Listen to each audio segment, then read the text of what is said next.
안녕하십니까. 주거권 보장을 위한 연속 토론의 네 번째 순서, 투기 근절과 공정과세를 위한 부동산 세제 개혁 주제로서 오늘 이제 저희가 토론회를 시작하고자 합니다. 최근에 뉴스를 보면은 역시 많은 뉴스에 나오는 것은 성남시의 대장동 문제입니다. 이 대장동 사건이 관련자들에게는 이게 대장암 초기인지 말기인지 두고 볼 문제이긴 한데요. 결국 많은 국민들이 이 문제에 이제 분노를 하고 있습니다. 우리나라 국민들의 거의 절반은 집 문제를 갖고 평생을 이끌어가면서 살고 있는데 이것이 나의 이제 무능력인지 아니면은 뭐 부모를 잘못 만난 것인지 하면서 각자 도생 힘들게 살아가고 있습니다만은 결국 우리가 들여다 보면은 정부의 주거권 철학 부재와 또한 주택 정책의 미흡 이런 것들이 섞여서 우리의 이제 주거 문제를 어렵게 하고 있습니다. 그러나 또 한편에서는 이러한 이제 정책과 법률의 사각지대를 틈새를 노리고 부동산 투기하는 사람들이 또한 그거에 기여하고 있다라고 생각을 합니다. 물론 세금 가지고 이 주거권의 문제, 부동산의 문제를 일거에 해결할 수는 없습니다만은 중요한 이제 도구다, 또 수단이다, 제어 장치다, 또는 어떤 방향을 제시한다라고 하는 것까지는 저희가 짐작을 할 수 있겠습니다. 그래서 오늘 두 분의 발제자와 또 토론자를 모시고 투기근절, 공정과세 어떻게 할 것인가 이런 얘기를 나눠보도록 하겠습니다. 첫 번째는 내가 만드는 복지국가 정책위원장이신 오건호 위원장님께서 부동산세 실태와 개혁 방향에 대해서 말씀해 주실 테고요. 두 번째는 집값 정상화 시민행동의 송기근 대표님께서 투기 근절과 공정과세를 위한 부동산 세제 개혁에 대해서 말씀해 주시겠습니다. 자, 그럼 첫 번째로 오건호 정책위원장님을 앞으로 모시겠습니다. 반갑습니다. 오늘 부동산 세금 첫 번째 발표를 맡은 내가 만드는 복지국가 정책위원장 오건호입니다. 전반적으로 부동산 세금이 어떤지, 실태가 어떤지, 그리고 우리가 부동산 세금을 개혁할 때 기본 방향은 어떠해야 될지에 대해서 종합적으로 말씀을 드리겠습니다. 여기 그림을 보시면 부동산과 관련된 세금은 저렇게 구성되어 있습니다.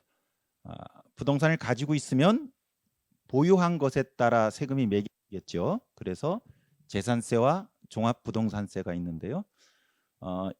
기본 세금은 재산세라고 이해하시면 됩니다. 모든 부동산에 재산세가 부과됩니다.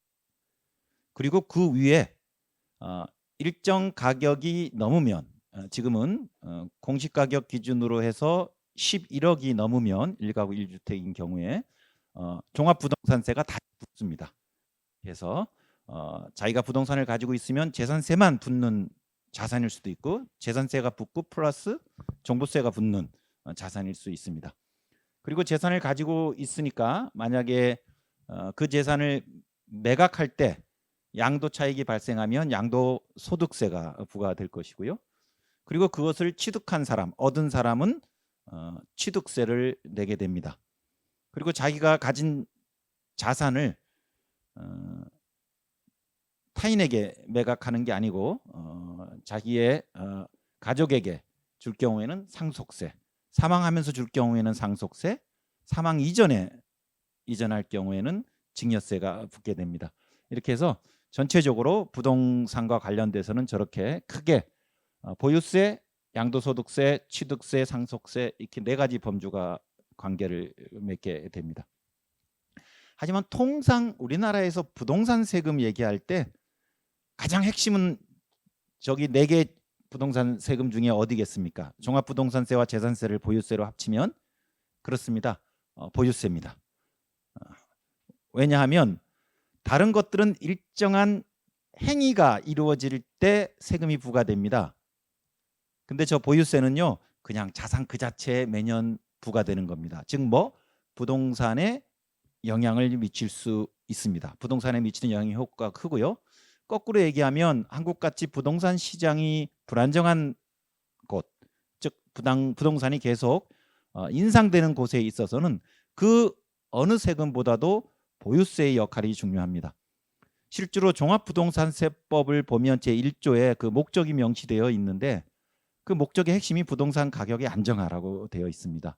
그래서 전체적으로 이 보유세는 자산을 가짐으로써 시민이 사회에 제공해야 되는 일정한 책임, 과세 책임과 그리고 부동산 보유에 따른 일정한 과세를 함으로써 부동산 시장을 안정화시키고자 하는 목적, 요 두 가지 사회적 책임과 부동산 시장 안정화 두 가지 목적을 가지고 있습니다.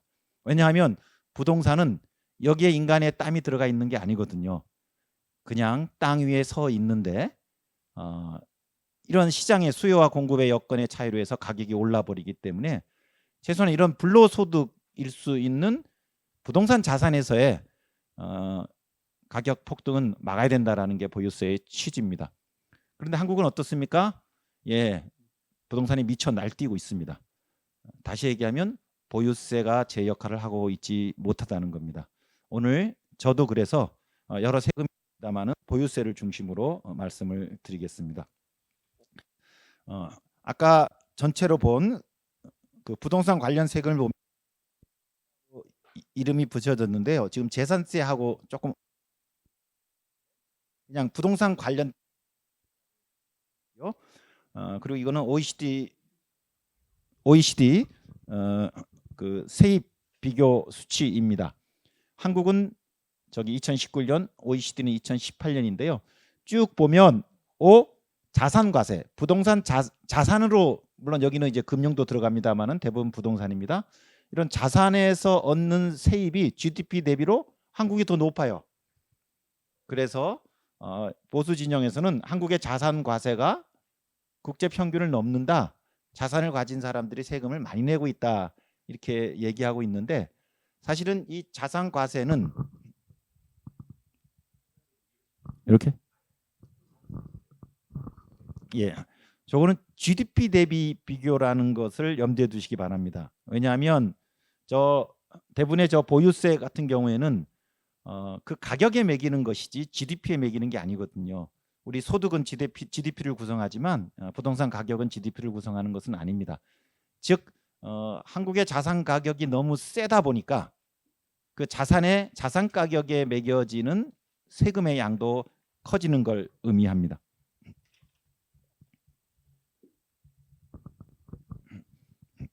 그래서 그래도 전적으로 보면 빨갛게 칠했는데요. 우리나라는 거래세가 높아요. 거래세가 됐습니까? 손만? 그 얘기였거든요. 우리 시청하시는 분들 제 목소리가 잘 안 들리셨나요? 미안합니다. 사인을 주셨는데 제가 못 알아챘습니다. 예. 그 거래세가 높아요. 그렇죠? OECD 평균은 0.5인데 우리는 1.8%니까 거래세가 왜 높은지 뒤에 한번 보겠습니다. 그리고 아까 부동산 세금의 핵심이 보유세인데 저 수치를 보니까 우리가 GDP 0.9, OECD는 1.1이니까 우리가 조금 낮네요. 그래서 저것만 보면 물론 GDP 대비라는 것에 착신이 있습니다만은 평균보다 못하다 이렇게 얘기할 수 있는데 재작년, 작년, 올해 엄청나게 부동산 가격이 뛰고 있거든요. 따라서 세율이 그대로 있어도 세입은 늘어납니다. 부동산 보유세는. 그리고 GDP는 부동산 가격하고는 아무 관계 없거든요.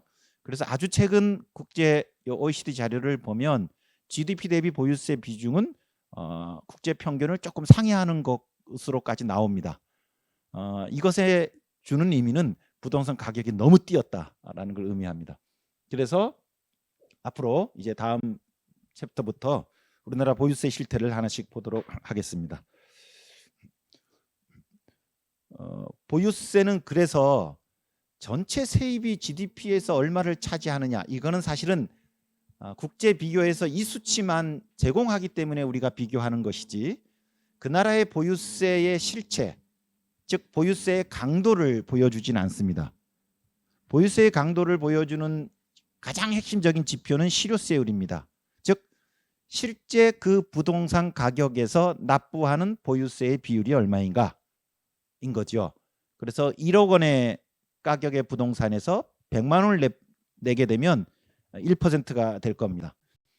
따라서 이 실효세율이 그 나라의 부동산 보유세 강도를 보여줄 수 있는데, 안타깝게도 국제기구에서 이 실효세율을 객관적으로 모든 나라들을 비교한 수치를 제공하고 있지는 않습니다. 왜냐하면 뒤에도 보겠습니다만은 이 실효세율 계산이 무척 복잡하거든요. 나라마다 다 다릅니다. 부동산 가격은 대략 추정할 수 있는데 거기서 끌어내는 세금 계산 방식이 나라마다 너무 다르기 때문에, 혹시 왜 그런지 지금 떠올리시는 분이 계신가요? 왜 그럴까? 자산 가격은 천조야. 이거는 대략 추계가 되는데 왜 세금의 크기는 계산하기 어려울까? 나라마다 다 다를까? 특수할까? 예. 몇 개 단어를 떠올리시게 되면 부동산에 대해서 이해가 무척 높으신 겁니다. 그죠? 예. 실제 가격, 시가, 공시 가격, 공정시장가액 비율, 즉 실제 가격에 세금이 매겨지는 게 아니고 일종의 가공의 가격, 즉 과표 가격에 매겨지기 때문입니다. 뒤에 보겠습니다. 그래서 실효세율 국제 비교가 만만치는 않은데, 그래서 개별 연구자들이 가능한 실효세율이 검증 가능한 나라들의 데이터를 모아서 개별적으로 연구한 것들을 우리가 참고할 수밖에 없는데요. 여기 조세연구원에서 올해 나온 자료에 의하면 지금 8개국을 조사했는데 자료가 접근 가능한 나라입니다. 이 나라들의 평균은 0.53이고 우리는 0.16이니까 대략 보유세 실효세율이 한 3분의 1 수준이구나. 이 정도 이해를 하시기 바랍니다. 그리고 이거는 토지자유연구소에서 또 여러 나라들을 전체적으로 비교해 본 건데요. 여기 지금 보시기는 어려우시겠는데 맨 아래줄이 있습니다. 거기에 우리 한국이 있습니다. 그래서 대략 실효세율이 우리는 0.1%대. 아까 앞 슬라이드에서 우리는 0.16이었죠. 예, 그거하고 일맥상통합니다. 우리는 1%대이고요.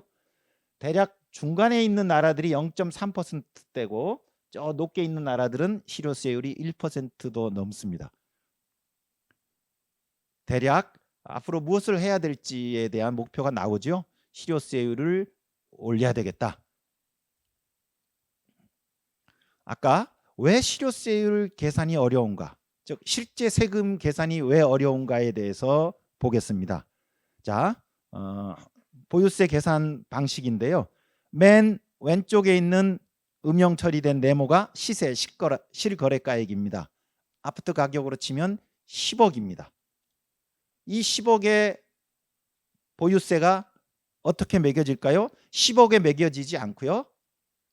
예, 나라에서 정한 공식 가격에 매겨집니다. 그런데 지금 현재 공식 가격이 실거래가 반영 비율이 가격대에 따라 좀 다릅니다만은 대략 평균이 70% 정도 됩니다. 그러면 평균으로 말씀드리면 내가 10억짜리 아파트 가격을 10억짜리 가격의 아파트를 가지고 있으면 공식 가격은 대략 7억 정도인 겁니다. 그러면 7억에 해당되는 세율을 찾아서 보유세를 낼까? 그렇지 않습니다. 무척이나 불공정한 지표인데 이름은 공정시장 가액 비율이라고 해서 이 공시지가에다가 곱합니다. 토지, 주택 혹은 종부세 유형별로 달리되어 있는데 우리가 가장 일반적인 게 아파트이기 때문에 아파트로 따지면 0.6을 곱해요. 40%를 할인해 주는 거죠. 그러면 제가 10억짜리 아파트를 가지고 있으면 시가가 10억이면 공시가격은 7억이고요. 그리고 여기에 공정시장가액 비율, 우리는 그냥 불공정 비율이라고 이제 바꾸죠. 여기에 0.6의 불공정 비율을 곱하게 되니까 4억 정도가 나옵니다. 그래서 저는 10억 아파트를 가지고 있지만 4억에 해당되는 세율을 찾아서 세금이 계산되는 겁니다. 그러니까 이런 각 나라별로, 특히 우리나라 같이 이렇게 10억짜리 집이 4억에 매겨지는 이런 과정들을 꼼꼼히 따지지 않으면 실효세율 계산할 수 없겠죠. 그래서 아까 실효세율 계산이 어려운 이유입니다. 우리는 집을 가진 사람한테 보유세를 덜 내주기 위해서 갖가지 꼼수가 다 동원된 나라입니다. 왜냐하면 이 보유세 이해관계는 어떤 사람에게 있느냐? 집을 가진 사람한테 있어요. 사실은 부동산 관련된 세금이 모두 그러합니다. 양도소득세든 취득세든 상속증여세든 이거와 이해관계를 가진 사람들은 그 부동산을 가진 사람이고요. 혹 부동산이 없으시면 보유세도 취득세도 거래세도 상속증여세도 관계가 없습니다. 그러니 관심을 가지지 않게 되죠. 결국은 이 세금도 국회에서 정해지는 것이기 때문에 정치적 목소리가, 정치적 힘이 중요한데 완전히 동질적입니다. 부동산 세금의 이해관계를 가진 자는 모두 다 부동산을 가진 자들입니다. 그래서 이 부동산 관련된 세금이 어떻게 하면 세금을 덜 내는 방식으로만 논의가 이어지는 까닭입니다. 물론 집을 가지고 있지 않다라고 해서 여기에 관심을 가지지 않으면 안 되겠죠. 앞으로 무주택자라도 집을 가지지 않더라도 이 부동산 세금에 관심을 가져야 됩니다. 그래서 부동산 가격을 안정화시키는 게 또 집 없는 서민들에게 굉장히 주거 안정에 도움이 되기 때문입니다. 이렇게 해서 아까 10억짜리 집은 시가고요. 이게 4억으로 변신을 하게 되는데 이거를 과세표준이라고 합니다. 세금이 매겨지는 가격입니다. 자, 근데 하나씩 볼게요. 공시지가. 아니 왜 10억짜리 집이 7억으로만 국가가 매기는데 공시지가의 법률적 근거는 부동산 가격 공시에 관한 법률이고요. 거기에서 공시 가격은 적정 가격이라고 표현되고 있고요. 이 적정 가격은 뭐냐면 제 아래에 있는 제 5조에 있습니다. 한번 제가 읽어 볼게요. 적정 가격, 이게 공시 가격을 의미합니다. 공시 가격이란 통상적인 시장에서 정상적인 거래가 이루어질 경우 성립될 가능성이 가장 높다고 인정되는 가격. 제가 아파트를 살고 있는데 그 사이트에 들어가 보면, 동네 사이트에 들어가 보면 똑같은 평수라도 가격이 조금씩 변동은 있죠. 다 다르죠. 하지만 가장 많이 거래가 이루어지는 가격, 가운데 가격이겠죠. 그리고 상식에 맞는 거예요. 그래서 10억짜리 아파트가 어디는 9억에 팔리고 어디는 11억에 팔리면 그거의 적정 가격은 10억이에요. 그런데 이거를 왜 70%만 반영합니까? 공시 가격을. 지금 이 공시 가격은요, 부동산 가격 공시에 관한 법률을 위반하고 있습니다. 정부가 아주 공개적으로. 그래도 아무 문제 없습니다. 집을 가진 사람들이 다 박수를 치기 때문에. 이놈의 불공정 시장가액 비율은 뭐냐? 이거는 지방세법의 근거를 가지고 있는데, 지방세법 저기 110조 과세표준, 세금이 매겨지는 그 가격을 정할 때 빨간색입니다. 부동산 시장의 동향과 지방 재정 여건 등을 감안해서 감면해 줄 수 있다라는 건데, 그래서 지금은 주택 같은 경우는 40%를 감면해 주고 있는데, 부동산 시장의 동향을 생각하면 지금 어떻게 해야 되는 게 공정이겠습니까? 세게 매겨야죠. 현재 지방 재정의 여건을 생각하면 어떻게 하는 게 지방자치에 맞을까요? 예. 그런데 거꾸로 지금 낮추고 있습니다. 왜? 집을 가진 모든 사람들의 이해가 낮추기를 원하기 때문에. 예. 그래서 부동산 공화국입니다. 부동산 없으신 분들은 이 공화국에 시민권을 갖고 있지 못합니다. 이렇게 버젓이 법률에 근거해서 그 시가 대비 공시 가격을 낮추고 국가가 법률에 근거해서 불공정 시장가액 비율을 곱해서 10억짜리 아파트를 4억으로 바꿔놓습니다. 자, 그럼에도 불구하고 우리나라 보유세 실효세율이 OECD 국가하고 비등비등해진 거예요. 그렇게 과표 가격을 낮췄음에도 불구하고. 왜 그럴까? 원천 가격이 세서. 예, 부동산 가격이 세기 때문입니다. 아주 부동산 가격이 세다고 유명한 나라들만 모아서 봤는데 그 나라보다도 우리가 다 셉니다. 그리고 또 하나는 두 번째, 아까 낮은 과세 표준이죠. 공시가격과 공정시작가액 비율 두 가지가 조합해서 10억짜리를 4억으로 바꿔놓는 그 변신입니다. 그리고 세율도 낮은 편입니다. 그러니 실효세율은 뭐예요? 전체 부동산 가격이 높은 건 분모거든요. 분모가 전체 부동산 가격이니까 분모는 엄청 크고 분자는 그 세금인데 그 세금이 매겨지는 과표 가격이 쪼그라들고 40%로 그리고 또 거기에 매기는 세율도 그리 높지 않으니 우리나라의 보유세 실효세율은 0.16 비교한 나라들에 비해서 3분의 1 수준. 아까 전체 비교에서는 1%도 넘는 나라들이 있는데 그런 나라에 비하면 10분의 1의 낮은 보유세 국가입니다. 그래서 사실 집을 가지신 분들이 요번에도 이제 공시 가격이나 집값이 올라서 보유세가 조금 오르게 되니까 아우성을 치시는데 사실 신문 가격 보면 진짜 웃음이 나오죠. 예. 집값 3억 4억 뛰었는데 18만 원 20만 원 더 냈는데 아우성이래요. 바꿉시다 그러면. 예. 3억은 낮춰 드릴 테니까 가격시 3억 낮춰 드리고 18만 원 덜 내게 해 드릴게요. 이게 지금 똑같이 액션이에요. 플레이를 하고 있어요.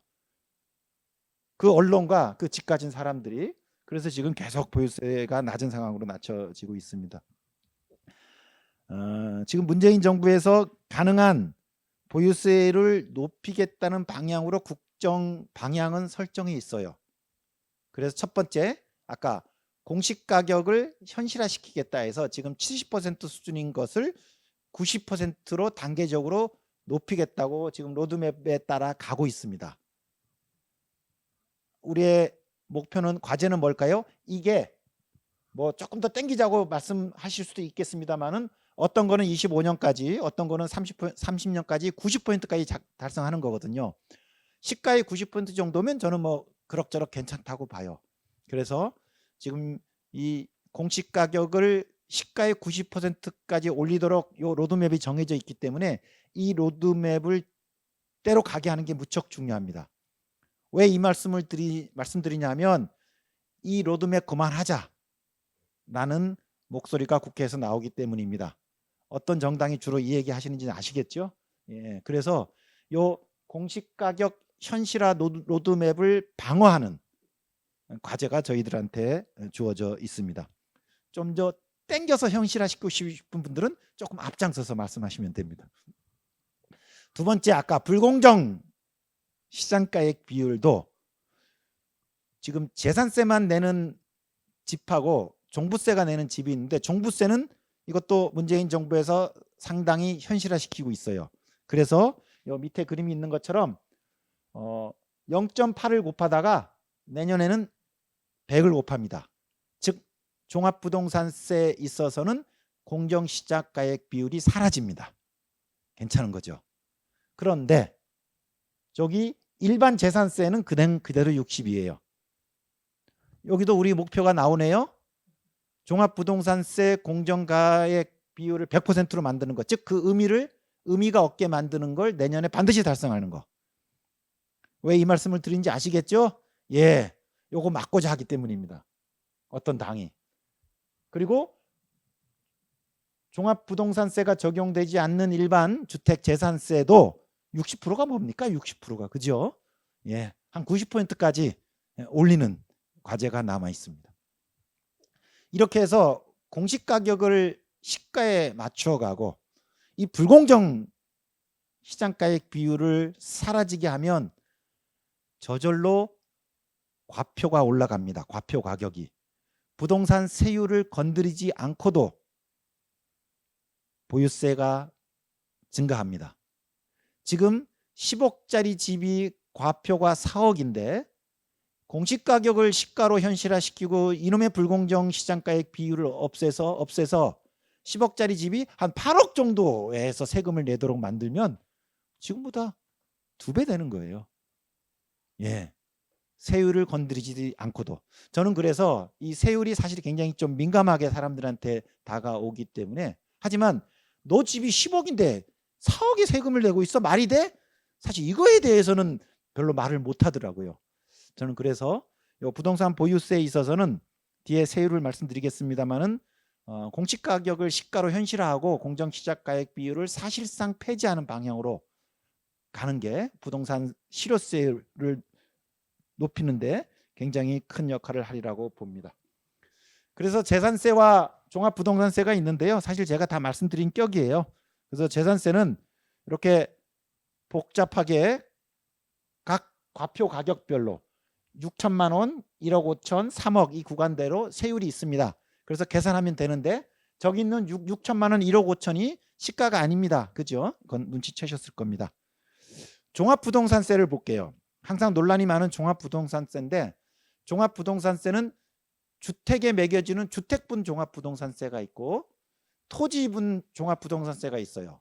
근데 보통 우리가 언론에 많이 나오는 경우는 대부분 다 주택분이에요. 근데 실제로 종합부동산 세입을 보면 토지분이 더 많습니다. 이 토지는 주로 누가 가지고 있을까요?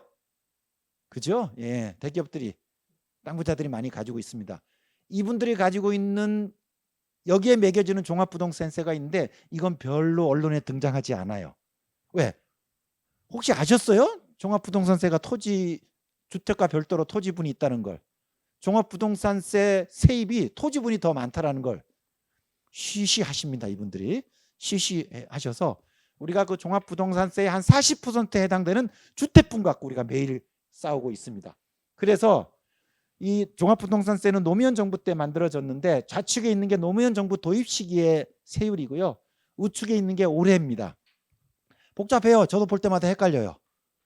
이제 1가구 1주택, 2주택, 3주택 다르고 조정지역 다르고 뭐 구간마다 다른데 요약하면 노무현 정부 때 시작했던 종부세 세율 그때 괜찮아요. MB가 그거를 팍 낮췄어요. 현재 2021년 주택계에 해당되는 종합부동산세율 체계 괜찮습니다. 더 높이고 싶으시다가요? 예, 좀 앞장서서 높이시고요. 저는 일단 요거를 막겠습니다. 이거를 그대로 집행하는 겁니다. 이게 지금 작년에 바뀐 제도이거든요. 그래갖고 얘들이 흔들고 있어요. 첫 번째 흔들었죠? 그렇죠. 올 여름에 뜨거웠던 종합부동산세 적용 대상을 9억에서 공시가격 9억에서 11억으로 높였어요. 그래서 한 10만 명을 종부세에서 빼줬어요. 이게 시작입니다. 그래서 지금 하나하나 이 종부세 성에서 벽돌을 빼가려고 하고 있기 때문에 지금은 이 종부세를 지키는 게 무척 중요해요. 제 생각엔 이 종부세가 5년만 현행 세율대로만 작동해 주면 버텨보세요. 5년 동안. 예. 이게 근데 1년 만에 계속 이게 망가지다 보니까 집 가진 사람들이 종부세를 무서워하진 않는데 현재 주택분의 세율이 계속 우리가 고수해서 적용할 수만 있다면 좋겠습니다. 플러스 아까 그렇죠? 시가 대비로 매겨지지 않는 그런 공시가격과 공정시장가액 비율이 실질화되고 요 세율이 적용된다면 종부세 효과는 그리고 부동산 시장의 가격 안정화 효과도 있을 거라고 봅니다. 문제는 이름의 토지예요. 토지도요. 요 종합합산 토지분과 별도 합산 토지분이 있습니다. 또 나머지의 분리 등등 있는데 아마 요거는 뒤에 발제와 토론에 나올 것 같아요. 제가 종합합산과 별도만 말씀드리면 종합합산은 그냥 나대기라고 생각하세요. 기업들이 가지고 있는데 사업 목적에 쓰지 않는 거예요. 어때요? 불순하죠. 의도가. 어떤 의도? 갖고 있으면 집값이 오르겠지. 그래서 이 나대지 같은 유유지 같은 이런 종합합산 토지에 대해서는 세율이 세요. 그래서 이렇게 보시면 노무현 정부 때 최고 세율이 4%였고 지금은 3%입니다. 많이 따라 붙었어요. MB가 팍 깎았던 걸 지금 꽤 따라 붙었는데 조금은 못 따라 붙였어요. 그래서 그냥 노무현 때까지 갑시다. 그래서 이 종합합산, 이 알밖에 들어간 이 아주 의도가 불순한 이 땅에 대해서는 노무현 정부 수준으로 조금 더 세율을 높여가면 될 것 같아요. 근데 문제는 저기 별도 합산이에요. 별도 합산이 뭐냐면 이건 좀 별도로 인정해줘. 대기업들이 가지고 있는 토지들입니다. 이 토지가 사업에 연관되어 있다라는 거예요. 연관돼 있겠죠. 공장도 짓고 그 사무실도 지면 아무래도 사무실 부속 토지들이 필요하니까 주차장도 필요하고 뭐 운동장도 필요하니까. 근데 이거를 엄청나게 넓게 봐줘요.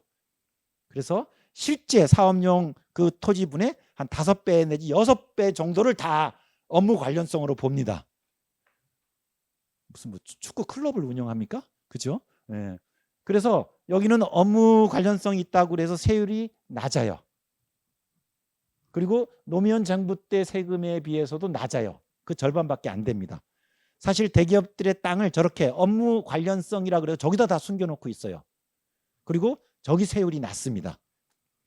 종부세에서 세율 개혁에서 가장 급선무의 타켓은 저기입니다. 별도 합산 토지분. 저기 대기업들의 그 토지들이 저기에 뭉쳐 있습니다. 자, 그래서 종부세는 대략 정리가 되시나요? 주택분 현 세율을 5년 동안 방어하자. 그리고 토지에서는 별도로 꼽붙이고 있는 별도 합산 토지에 대해서 세율을 2배로 올리자. 그리고 모두한테 적용되는 과표 가격을 현실화하자. 이런 겁니다. 근데 만만치가 않아요. 지금 집 가진 사람들이 아우성입니다. 종합부동산세 때문에 못 살겠다고. 그러면서 이 수치를 들이대요. 4년 전에 2017년에 종합부동산세 전체 세입이 1조 7천억인데 올해는 6조 6천억으로 예상되고 있어요. 314, 4, 37, 4, 47, 28. 예, 6배 정도 되네요. 못 살겠다 갈아보자. 미치겠다 종합부동산 얘기가 나오겠죠. 종합부동산세가 왜 이렇게 올랐을까? 세입이 늘었을까? 가장 큰 요인은 뭘까요? 지금 종합부동산 세율이 작년에 좀 올랐는데 지금 아직 그렇게 작동하고 있지 않습니다. 이제 올해 11월 달에 작동할 거예요. 그래서 세율 인상은 그 전전해에 일부 있었는데 세율 인상의 효과는 그렇게 크진 않습니다. 공정시장가액 비율이 종합부동산세가 조금씩 5%포인트씩 오르고 있어요. 여기 조금 영향을 미쳤습니다. 세율 조금 영향 미치고 공정시장가액 비율 상향 조금 영향 미치고 공시가격도 아까 그 로드맵에 따라 조금씩 오르고 있거든요. 여기 미세하게 상향의 영향, 종부세 증가에 영향을 미쳤어요. 나머지는 뭡니까? 그렇죠. 예. 저 시기 동안 부동산 가격이 폭등했기 때문입니다. 그래서 그분들에게 선택권을 드리고 싶어요. 그래서 지금 오른 대로 세금을 내시겠습니까? 5년 전의 가격으로 돌아가시겠습니까? 올해 11월 달에 이제 올해 종부세 분이 고시가 돼요. 아마 그러면 이제 여러 수치들이 나올 겁니다. 여러 수치 나오고 대부분 종부세 대상자들의 세금은 오를 거예요. 집값이 올랐기 때문에 아우성 칠 겁니다. 언제 나오는지 모르겠는데 11월 중에 며칠 날 나오나요? 혹시 알고 계세요? 그 11월 말에 나오나요? 아마 11월 말에 각 개인들에게 종부세가 고지되는 순간 난리가 날 겁니다. 부동산 종부세 폭탄 얘기가 나옵니다. 그 폭탄 누가 막아야 되겠습니까? 예, 이제 우리가 막아야 됩니다. 예, 제가 말씀드린 제가 몇 가지 이 방어 방패를 들고 막아야 됩니다. 양도소득세 가 있다 정도로 해서 넘어가겠습니다. 보유세를 강화하자고 하니까 우리가 취득세를 세니까 그러면 취득세는 낮추자 이런 얘기가 있고 지금 이 행사를 주관하는 직걱정 없는 세상 연대나 우리 그 주거운동 내부에서도 여러 의견이 분분한 걸로 알고 있습니다. 저는 보유세를 높이면 취득세를 낮추자는 주장에 대해서 그렇게 썩 동의하는 편은 아니에요. 우리나라 취득세율, 세율 그 자체는 그렇게 높지는 않습니다. 국제 수준이에요. 그런데 아까 취득세 수입이 GDP 대비 수입이 굉장히 높았거든요. 왜 그럴까요? 가격이 세서 그래요. 가격이. 왜 그럴까요? 자주 매매해서 그래요. 아니 무슨 매매가 취미입니까? 왜 이렇게 자꾸 매매하세요? 그렇죠. 계속 부동산 가격이 상승하니까 사고 팔고 사고 팔고 사고 팔고 하면서 계속 양대 차익을 얻어가려고 매매하는 거잖아요. 거기에 통과료가 취득세인 겁니다. 취득세 부담되시면 뭐 불가피한 매매는 불가피하지만 가격 상승을 차익을 목표로 한 매매하지 마세요. 그러면 취득세 안 내도 되는 거잖아요. 그렇게 한다고 해서 이분들이 매매하지 않을 것 같지는 않고요. 결국은 부동산 인상을 막아야 됩니다. 이분들이 자꾸 부동산 매매를 하게 되는 그 요인 자체를 없애는 게 중요하겠죠. 그러면 매매가 줄어들면 취득세도 줄어들기 때문에 저절로 취득세 세입은 줄어들어요. 집값을 낮추면 저절로 취득세가 줄어들어요. 그런데 자주 매매해서 부동산 가격이 높아서 취득세 세입이 많은 거를 취득세 그 자체가 세다라고 이제 그 집을 가지신 분들이 얘기하는데, 저는 이거에 대해서도 좀 정면으로 반박해서 싸워야 되지 않을까 생각합니다. 그리고 또 하나는 한국적 요인인데, 우리가 그 가족 간의 무상 증여가 있어요. 그냥 그 무상 증여인 경우에는 이게 지금 증여세로 가지 않고 한국에서는 이걸 취득세로 매깁니다. 뭐 이런 또 한국적 특성도 있어서 취득세가 우리가 높게 나오는 거예요. 그래서 부동산 가격을 안정화시키면 해결되는 문제입니다. 취득세를 깎아줄 필요는 없다고 생각합니다. 마지막으로 앞에 설정한 부동산 관련된 세금에서 없는 겁니다. 없다는 건 뭐냐 하면 굳이 우리의 논의 사안에서 실종됐었어요. 근데 현재 이 부동산 투기 공화국을 잡기 위해서는 이 세금들도 필요하겠다라고 해서 우리가 지금 불러내고 있는 세금입니다. 바로 토지공개념에서 출발한 세금입니다. 토지공개념은 1990년대에 도입됐고, 알고 계시죠? 그때 토지공개념 3법이 있었어요. 그래서 토지초과이득세, 그리고 택지 소유 상한제, 그리고 이제 개발이익 한수 이렇게 되어 있는데, 이거는 헌법에 의거한 조치들입니다. 여기 한번 나중에 보십시오. 23조, 24조, 122조 보면 부동산을 보유하시오. 단 그 보유가 국토의 균형 있는 이용, 그리고 공공복리에 적합해야 됩니다. 안 그래도 이 남한 땅에 인구가 너무 많고 땅이 부족한데 내 땅이요 하고 저기를 다 차지하고 있으면 그게 공공복리에 맞습니까? 안 맞죠? 근데 제가 강제로 뺏을 수는 없고 그 대신 세금을 더 내시오. 뭐 이런 겁니다. 그래서 올해 부과된 세금이 토지초과이득세인데 90년대에 위헌 판정을 받은 게 아니고요. 헌법 불합치, 일부 조항이 헌법에 일치하지 않으니 개정하라는 헌재의 요구를 받아서 개정을 했습니다. 그래서 잘 사용하고 있었는데 IMF 금융위기 맞으면서 대한민국이 폭삭했잖아요. 그래서 모든 방면에서의 경기 부양이 필요하다 보니까 당시 DJ 정부가 토초세를 폐지해 버렸습니다. 위헌적 요소 때문에 폐지된 게 아니고 잘 시행되고 있었는데 부동산 경기 부양을 위해서 DJ가 폐지시켰고, 그 IMF 끝났잖아요. 되살려야 되는데 아직 20년이 지나도 얘가 지금 다시 세상에 못 나오고 있는데 요거 세상으로 불러내야 됩니다. 토지초과이득세는요, 토지는 그냥 토지가 아닙니다. 일반적인 이용 토지에는 매기지 않고 유유토지입니다. 실제로 자신의 주거나 사업에 직접적인 관련이 없는 토지, 이걸 유유지라고 하는데, 이 유유지를 갖고 있는데 그 유유지가 일반적인 가격 상승분보다 더 오르게 되면 그 오른 거에 대해서 초과 이익을 매기는 거예요. 올해 정의당 심상정 의원이 토지초과이득세 부활 법안을 발의했는데 그 초과이득의 50%를 매기는 법안입니다. 이 취지는요, 징벌적인 것이 아니고, 그러니까 뭐 갖지 마. 유유지 계속 가지고 있으면 이 50% 세금 계속 매길 거니까 풀어라, 시장에 내놓아라, 이런 취지입니다. 그래서 저는 이 토지초과이득세 꼭 앞으로 도입되도록 해야 될 것 같고요. 또 하나 마지막으로 말씀드릴 게 이 개발이익한수금입니다. 지금 성남시 대장동에 해당되는 겁니다. 개발이익환수제도도 그 당시 토지공개념 3법이었고 유일하게 지금 작동하고 있는 제도예요. 근데 그때는 초과 개발이익이 발생하면 50%를 세금으로 매겼는데 지금은 최대 25%만 매겨요. 제가 초과 이익이 발생했는데 25%가 매기니까 제가 그 사업을 포기할까요, 말까요? 그래도 75가 남는데 하죠. 이때의 개발 이익은 우리가 어디 가서 땅 파는 모든 행위를 얘기하는 게 아니고요, 인허가입니다. 즉 정부의 인허가에 의해서 시작된 그 개발 사업에서 이익이 발생한, 즉 자신의 노력이 아니고 국가의 용도 변경용으로 인해서 발생한 거기 때문에 그 초과 이익은 국가에 환수해야 되는데, 너그러운 우리나라님은 25%만 환수하고 75%를 그냥 먹도록 하고 있어요. 개발이익 환수제를 강화시켜야 됩니다.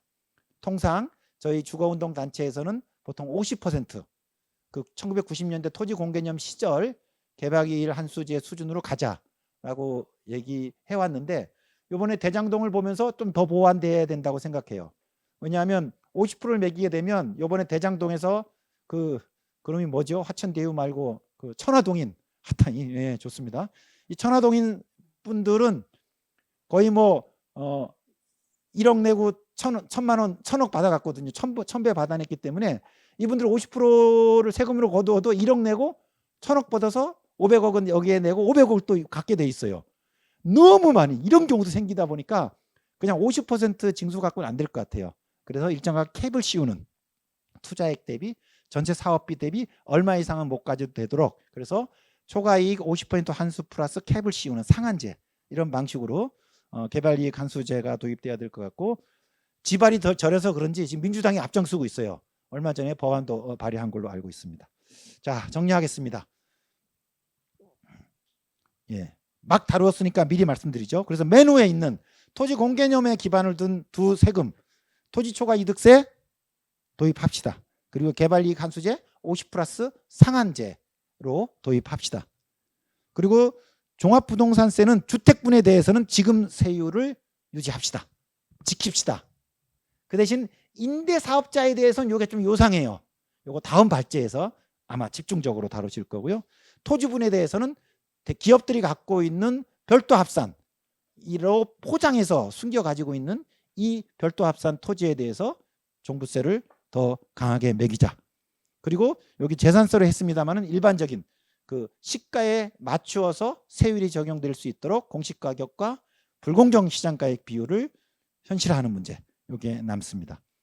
그리고 취득세는 뭐 논란이 있습니다만은 저는 유지하는 방향으로 제안을 드립니다. 그래서 전반적으로 요 부동산 세금 특히 보유세를 중심으로 말씀을 드렸습니다. 예, 고맙습니다. 예, 안녕하세요. 집값 정상화 시민행동 대표 송기균입니다. 753채 가진 다주택자가 종부세 영원이다. 가짜뉴스다라고 생각하시는 분이 있을지 모르겠어요. 753채면 이 한 채당 평균 5억으로 치면은 3,700억입니다. 거의 재벌급 주택을 소유하고 있는데 종부세 영원이다. 지금 현재 시행되고 있습니다. 문재인 정부가 엄청난 세금 특혜를 지부자들에게 주고 있어요. 이 한 가지만 봐도 지구상에서 최고의 지부자 감세다라고 할 수 있죠. 지독하게 불공정한 조세 정책입니다. 그리고 지부자들에게 세금 특혜를 주니까 집 가진 사람들이 전부 주택 투기에 나섰어요. 그래서 이러한 세금 특혜가 단군 이래 최대의 투기 조장 정책입니다. 세부 내용을 보겠습니다. 문재인 정부에서 종부세를 큰 폭으로 인상을 했습니다. 3회 인상을 했는데 2018년 9.13 대책에서 상한 세율을 2.0%였는데 3.2%까지 큰 폭으로 인상을 했습니다. 두 번째는 2019년 12.16에 한 번 더 인상을 했고요. 또 작년 7.10 대책에서 큰 폭 인상했어요. 최고 세율이 이 시세로 123억 이상 주택에 대해서 주택 그 소유 합산이죠. 6.0%까지 인상을 했습니다. 세 번이나 대폭 인상을 했어요. 그런데도 종부세 실효세율이 0.16% 또는 0.17%다. OECD 평균의 3분의 1이다. 미국은 보유세 실효세율에 비해서 우리나라가 6분의 1이다 이런 이야기가 나옵니다. 이런 의문이 생길 겁니다. 대폭 인상을 3위를 했는데 물론 작년 7.10 대책에서 인상분은 아직 이제 올해 11월 말에 고지서 발부가 될 거니까 아직 포함은 안 됐지만 그래도 작년보다 대략 한 15% 정도 늘어나니까 그래봤자 0.2%가 안 돼요. 실효세율이 왜 이렇게 낮는지 굉장히 의문이 생깁니다. 아마도 빠져나갈 구멍이 크게 뚫려 있지 않을까라는 의문이 생기실 겁니다. 그렇습니다. 앞에서 말씀을 하셨듯이 이 공시지가라든지 그래서 시가보다도 과표를 훨씬 낮게 잡는 체제도 있지만 더 중요한 것이 두 가지가 있어요. 하나는 1주택자의 종부세를 비과세를 거의 하고 있습니다. 그러니까 시가 기준 17억 미만이니까 대부분의 주택들이 여기에 해당이 돼요. 실제로 1주택자는 종부세를 거의 안 내고 있죠. 더 중요한 것이 다주택자도 종부세를 면제 혜택을 주고 있어요. 그게 바로 임대사업자에 대한 세금 특혜입니다. 그래서 1주택자도 종부세 안 내지, 다주택자도 안 내지, 그럼 누가 종부세를 냅니까? 그럼 문재인 정부에서 3번 대폭 인상이 쇼였느냐? 쇼였던 거예요. 최근 그 자료를 보니까 종부세 납세자가 2020년 기준으로 67만 명이에요. 주택 가진 가구가 1,420만 가구인데 불과 5%도 안 돼요, 종부세. 95%는 종부세를 안 내고 있습니다. 그래서 실효세율이 대단히 낮은 겁니다. 이 구멍 2가지 중에서 다주택자 종부세 비과세 부분을 말씀을 드리겠습니다. 우리나라 임대사업자가 등록돼 있는 사람이 한 51만 명쯤 되는데 주택이 한 211만 채쯤 되는데 대부분이 종부세 0원입니다. 이 구체적으로 이 주택에 대해서 상세 내역을 국토부가 공개를 하지 않고 있어요.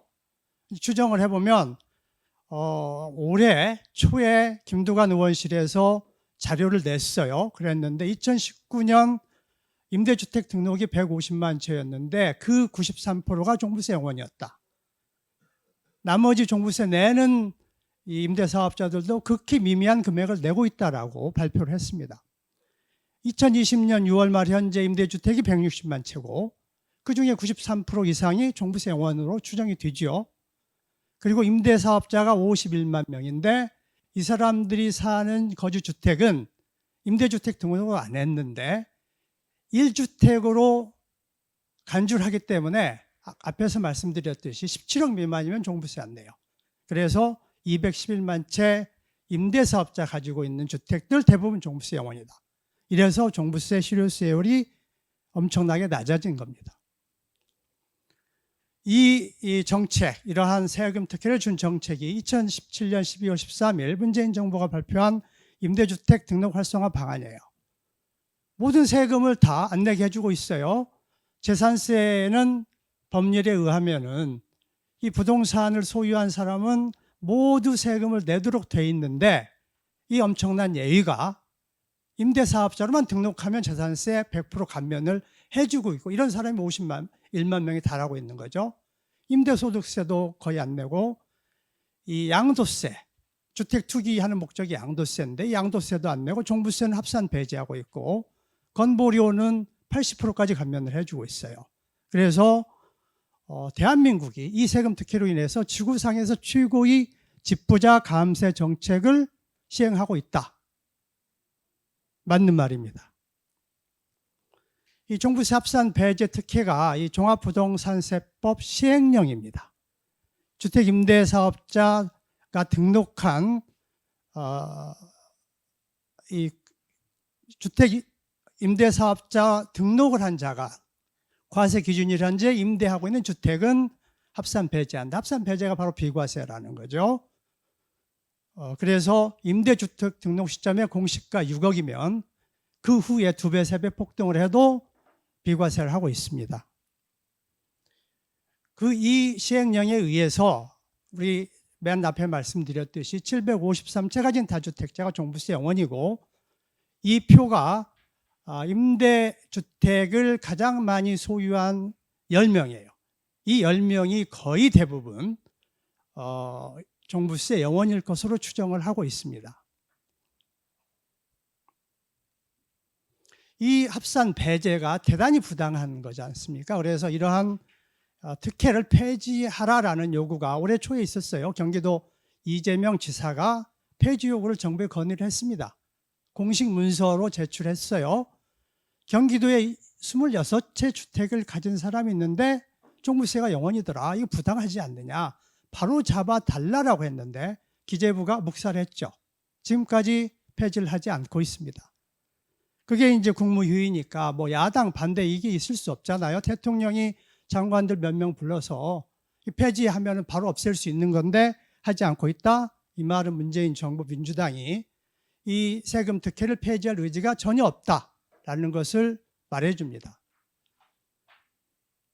그런데 오히려 이런 세금 특혜를 확대하는 조치가 올해 2월 17일 날 국무회의에서 시행령을 개정을 했어요. 건설 임대주택에 대해서 세금 특혜를 확대했습니다.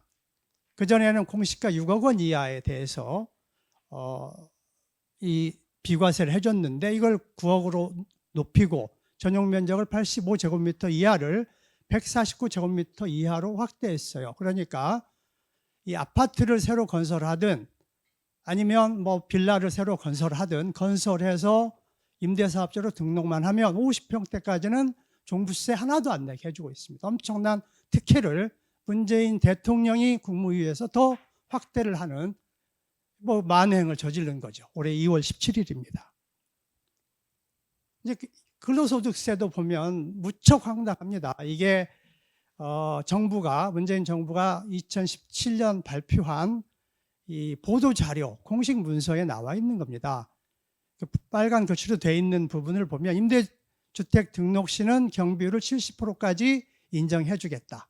그래서 연 임대소득이 1,333만 원까지는 임대소득세 0원이다. 이걸 초과해도 소득세를 대폭 감면해 준다라고 홍보를 하고 있습니다. 그래서 이러한 이 정부 발표를 기준으로 제가 임대소득이 연 5천만 원인 사업자 세금을 계산해 봤더니 필요경비를 뭐 60%로 잡아도 그리고 기본공제 400만 원 더해서 그러면 5천만 원 소득 중에 실제로 과세 대상 소득은 1,600만 원이에요. 거기에 14% 세율을 곱하면 224만 원인데 이 세금을 다 내는 것이 아니고 75% 세금 감면을 해주니까 56만 원 냅니다. 그런데 노동자들이 근로소득 있는 노동자가 연봉이 5천만 원이면 근로소득세를 357만 원 냅니다. 그러니까 노동자가 땀 흘려 일하고 받는 소득에 대해서 내는 세금이 불로소득인데 소득을 6배를 더 내고 있는 아주 기형적인 말이 되지 않는 세금 체계를 대한민국 시행을 하고 있습니다. 그래서 결론은 대한민국 세계 최악의 불공정 과세 국가다라고 이야기를 할 수 있죠. 특히 다주택자인 임대사업자에 대한 세금 특혜가 어마무시하다. 그래서 보유세, 실효세율이 OECD 평균의 3분의 1밖에 안 되고 특히 양도차익에 대한 감세로 주택투기를 조장하고 있다. 그리고 임대소득이 불로소득인데 노동자가 땀 흘려 일한 소득보다 세금을 6분의 1밖에 내지 않는다. 건강보험료는 국가유공자들보다 훨씬 더 감면해주고 있다라고 이야기를 할 수가 있습니다. 두 번째로 753채 가진 다주택자가 종부세 0원이라고 했죠. 이것이 어떻게 이러한 세금 특혜가 주택 투기를 조장하고 있다는 점을 말씀을 드리겠습니다. 문재인 정부 들어서 서울 아파트 기준으로 2배 폭등했죠. 4년 몇 개월 만에 집값이 무려 2배 폭등을 했어요. 그 폭등이 투기였다라는데 이의 제기할 사람은 없을 거예요. 어떤 신문 보면 시장 원리다 뭐 하는 다 소리입니다. 실제로 투기로 폭등시킨 거예요. 이 투기를 조장한 게 뭐 여러 가지 요인이 있겠지만 이 초저금리로 돈을 엄청나게 풀었고 그리고 임대사업자 세금 특혜가 훨씬 더 중요한 요인이었어요. 실제로 이러한 세금 특혜를 처음 도입한 것이 2014년 2월 박근혜 정부 임대차 시장 선진화 방안이었어요. 문재인 정부가 집권하면서 2017년에 당연히 세금 특혜 폐지하고 집값 잡을 것으로 온 국민이 기대를 했는데 오히려 더 세금 특혜를 확대했어요. 박근혜 정부의 특혜 정책을 계승하고 확대 발전시킨 것이 지금 이 문재인 정부의 세금 특혜 정책입니다.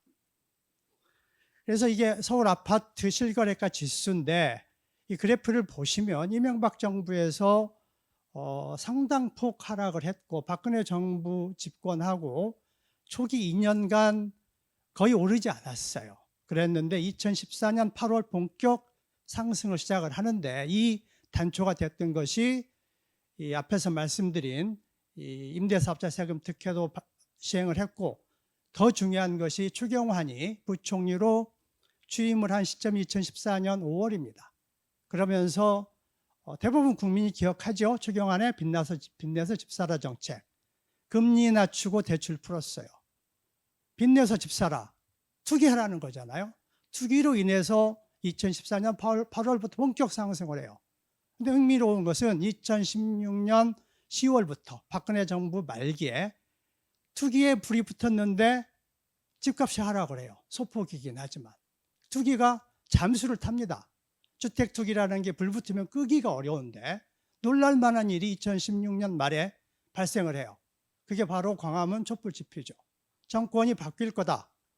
투기꾼들이 새로운 정권이 들었으면 집값 잡을 거다라고 생각을 하고 투기를 멈췄어요. 문재인 정부가 집권 초기에 강한 의지를 표명을 하고 투기 조장 정책을 중단했으면 당연히 집값을 하락했을 겁니다. 투기꾼들만 그렇게 예상을 했죠. 그런데 2017년 5월에 문재인 정부가 출범하던 그 달부터 서울 아파트 가격이 본격 상승을 해요. 이게 투기꾼들이 감 잡은 거예요. 문재인 정부가 집값 하락시킬 의지가 전혀 없다라고 판단을 하고 정권 출범하자마자 투기 재개해서 실거래가 지수가 오릅니다. 그리고 8월 달에 역대 이 규제책이라고 발표한 파리 대책도 집값 상승을 억제하지 못합니다. 그러다가 뒤에 빨간 동그라미 표시한 것을 보면 2017년 12월부터 수직 상승을 해서 2018년에 어마어마하게 집값이 폭등을 해요. 그게 바로 2017년 12월 13일 발표한 이 임대사업자의 세금 특혜 정책, 그 직후부터 수직 상승을 합니다. 그래서 임대주택 등록 활성화 방안이 있는데 특히 이제 여기에서 이 지방세라든지 종부세를 거의 안 내게 해줬을 뿐만이 아니고 양도 차익에 대한 과세도 100% 감면해주고 농특세 20%만 내도록 해줬기 때문에 그야말로 돈 있는 사람 투기하세요라고 권유한 것과 똑같습니다. 이게 단군 이래 최대의 투기 조장 정책이다 라는 비난을 절대 피할 수가 없습니다. 그리고 이제 한 가지 더 말씀드리면 세금 특혜에 더해서 문재인 정부가 2017년 5월 취임하고 8월에 파리 대책에서 DTI, LTV 규제를 강화했어요. 그런데 임대사업자는 면제해줬어요. 집값 80%까지 대출해줬습니다. 그러면서 당시 김현미 국토부 장관이 청와대 유튜브로 홍보를 했어요. 정부가 세제 혜택하고 금융 혜택을 준비했으니까 다주택분들은 보유주택 매도하지 마시고 임대주택으로 등록하세요라고 했습니다. 지금도 이 유튜브가 많이 떠들고 있어요. 실제로 주택 보유자들, 다주택자들에게 팔지 말라라고 하고 그리고 돈 있는 사람은 LTV, DTI 규제 면제해 줄 테니까 주택 투기하세요라고 김현미가 유튜브, 그것도 청와대 유튜브에 송부를 했습니다. 당연히 임대주택 등록이 본물을 이뤘죠. 2014년, 18년 한 해에만 서울에서 무려 14만 채가 등록을 했어요. 14만 채가 전체 매수는 아니죠. 가지고 있던 보유주택 그리고 신규로 추가 매수한 것 해서 14만 채가 임대주택 등록을 했는데 그 해에 통계청 통계를 보면 주택 신규 공급이 서울에서 2만 7천 채였어요.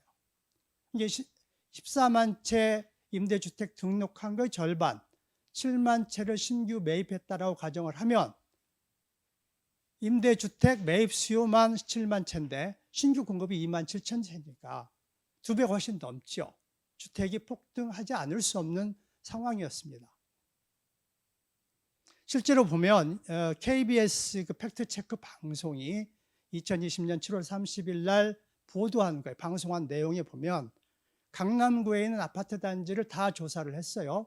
그랬더니 개포대청은 약 600가구쯤 되는데 234가구, 28.5%가 임대주택 등록했고 수석가치마을은 24.7%, 수서신동아는 23.5%.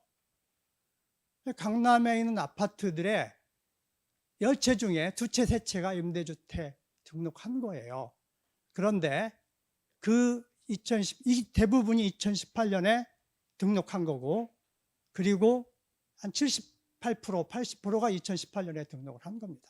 이게 문재인 정부 세금 특혜 준다고 그러니까 2018년에 엄청나게 폭등을 했단 말이에요. 강남 아파트가. 그러면 이런 세금 특혜를 주지 않았으면 이 2채, 3채 가지고 있는 사람이 팔았을 거란 말이죠. 강남 아파트 4억씩 5억씩 뛰었으니까 당연히 팔잖아요. 그런데 세금 특혜 주니까 임대주택으로 등록을 하고 매도를 안 한 거예요. 거기다가 추가로 매수해서 엄청나게 강남 아파트가 폭등을 한 가장 중요한 요인입니다. 이제 2018년 음마아파트 사례는 이 한국도시연구소가 올해 2월 8일 날 조사 자료를 발표했는데 이 국회 용역 받아서 한 거니까 상당히 공신력이 있다라고 볼 수 있죠. 이 4개 주요 단지, 서울의 그 대표적인 아파트 단지를 분석을 했어요. 이 등기부 등본을 다 까서 발급받아서 했는데 음마아파트 31평을 보면 2018년 한 해에 12억 4천에서 16억, 그러니까 3억 6천이나 올랐습니다. 한 해에만 30%가 폭등을 했는데 그전에도 싼 게 아니었는데 음마아파트가 한 해에만 30% 폭등을 해서 2018년에. 근데 흥미로운 거는 그 아래 보면 거래가 반 이하로 줍니다. 주식이든 주택시장이든 가격이 폭등하면 이익 실현하려는 욕구가 생겨요. 현금하려는 욕구가 생겨서 거래가 많이 늘어납니다. 그런데 음마아파트는 가격이 수직 상승했는데 거래가 반 이하로 줄어요.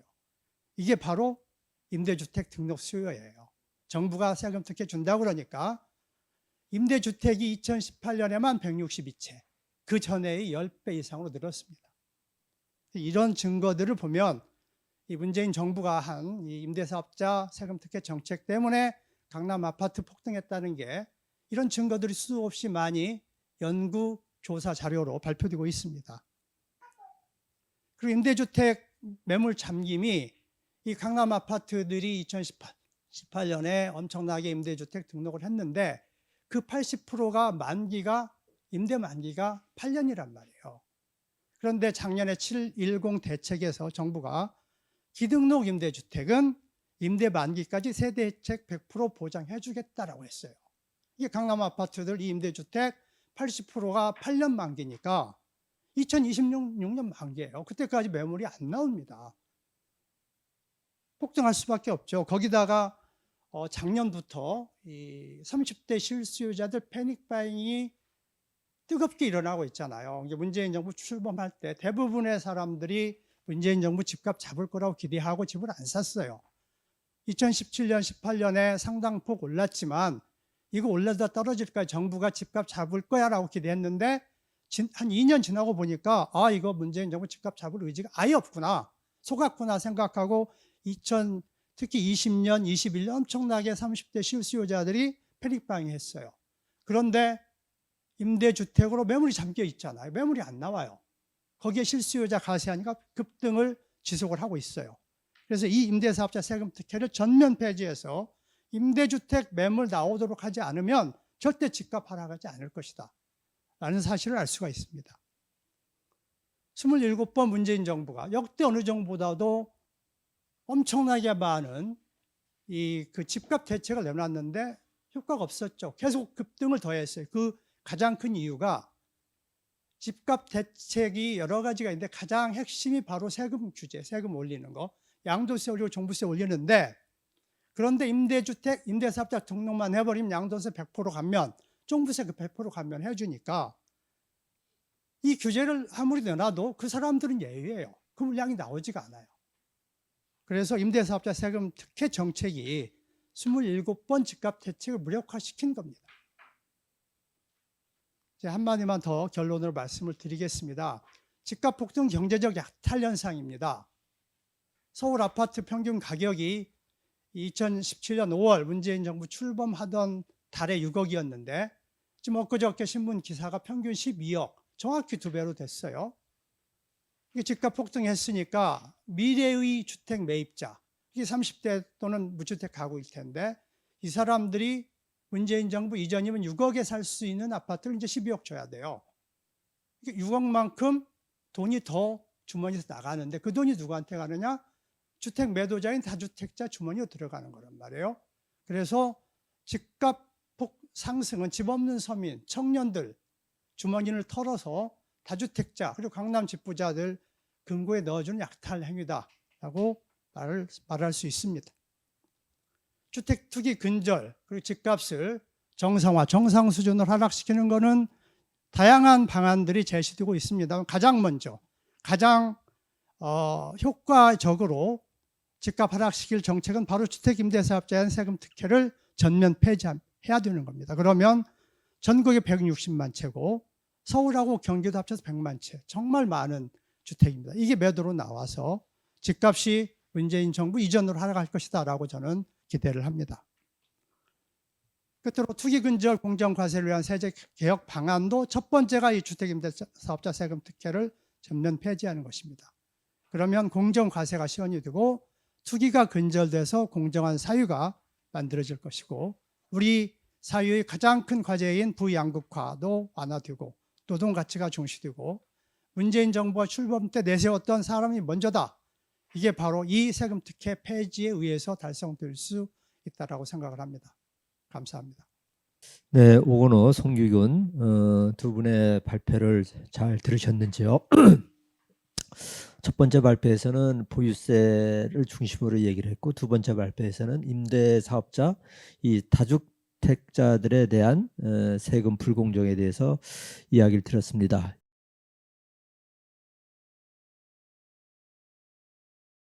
오늘 투기 근절과 공정 과세를 위한 부동산 세제 개혁 토론의 이제 순서가 되겠습니다. 첫 번째 오건호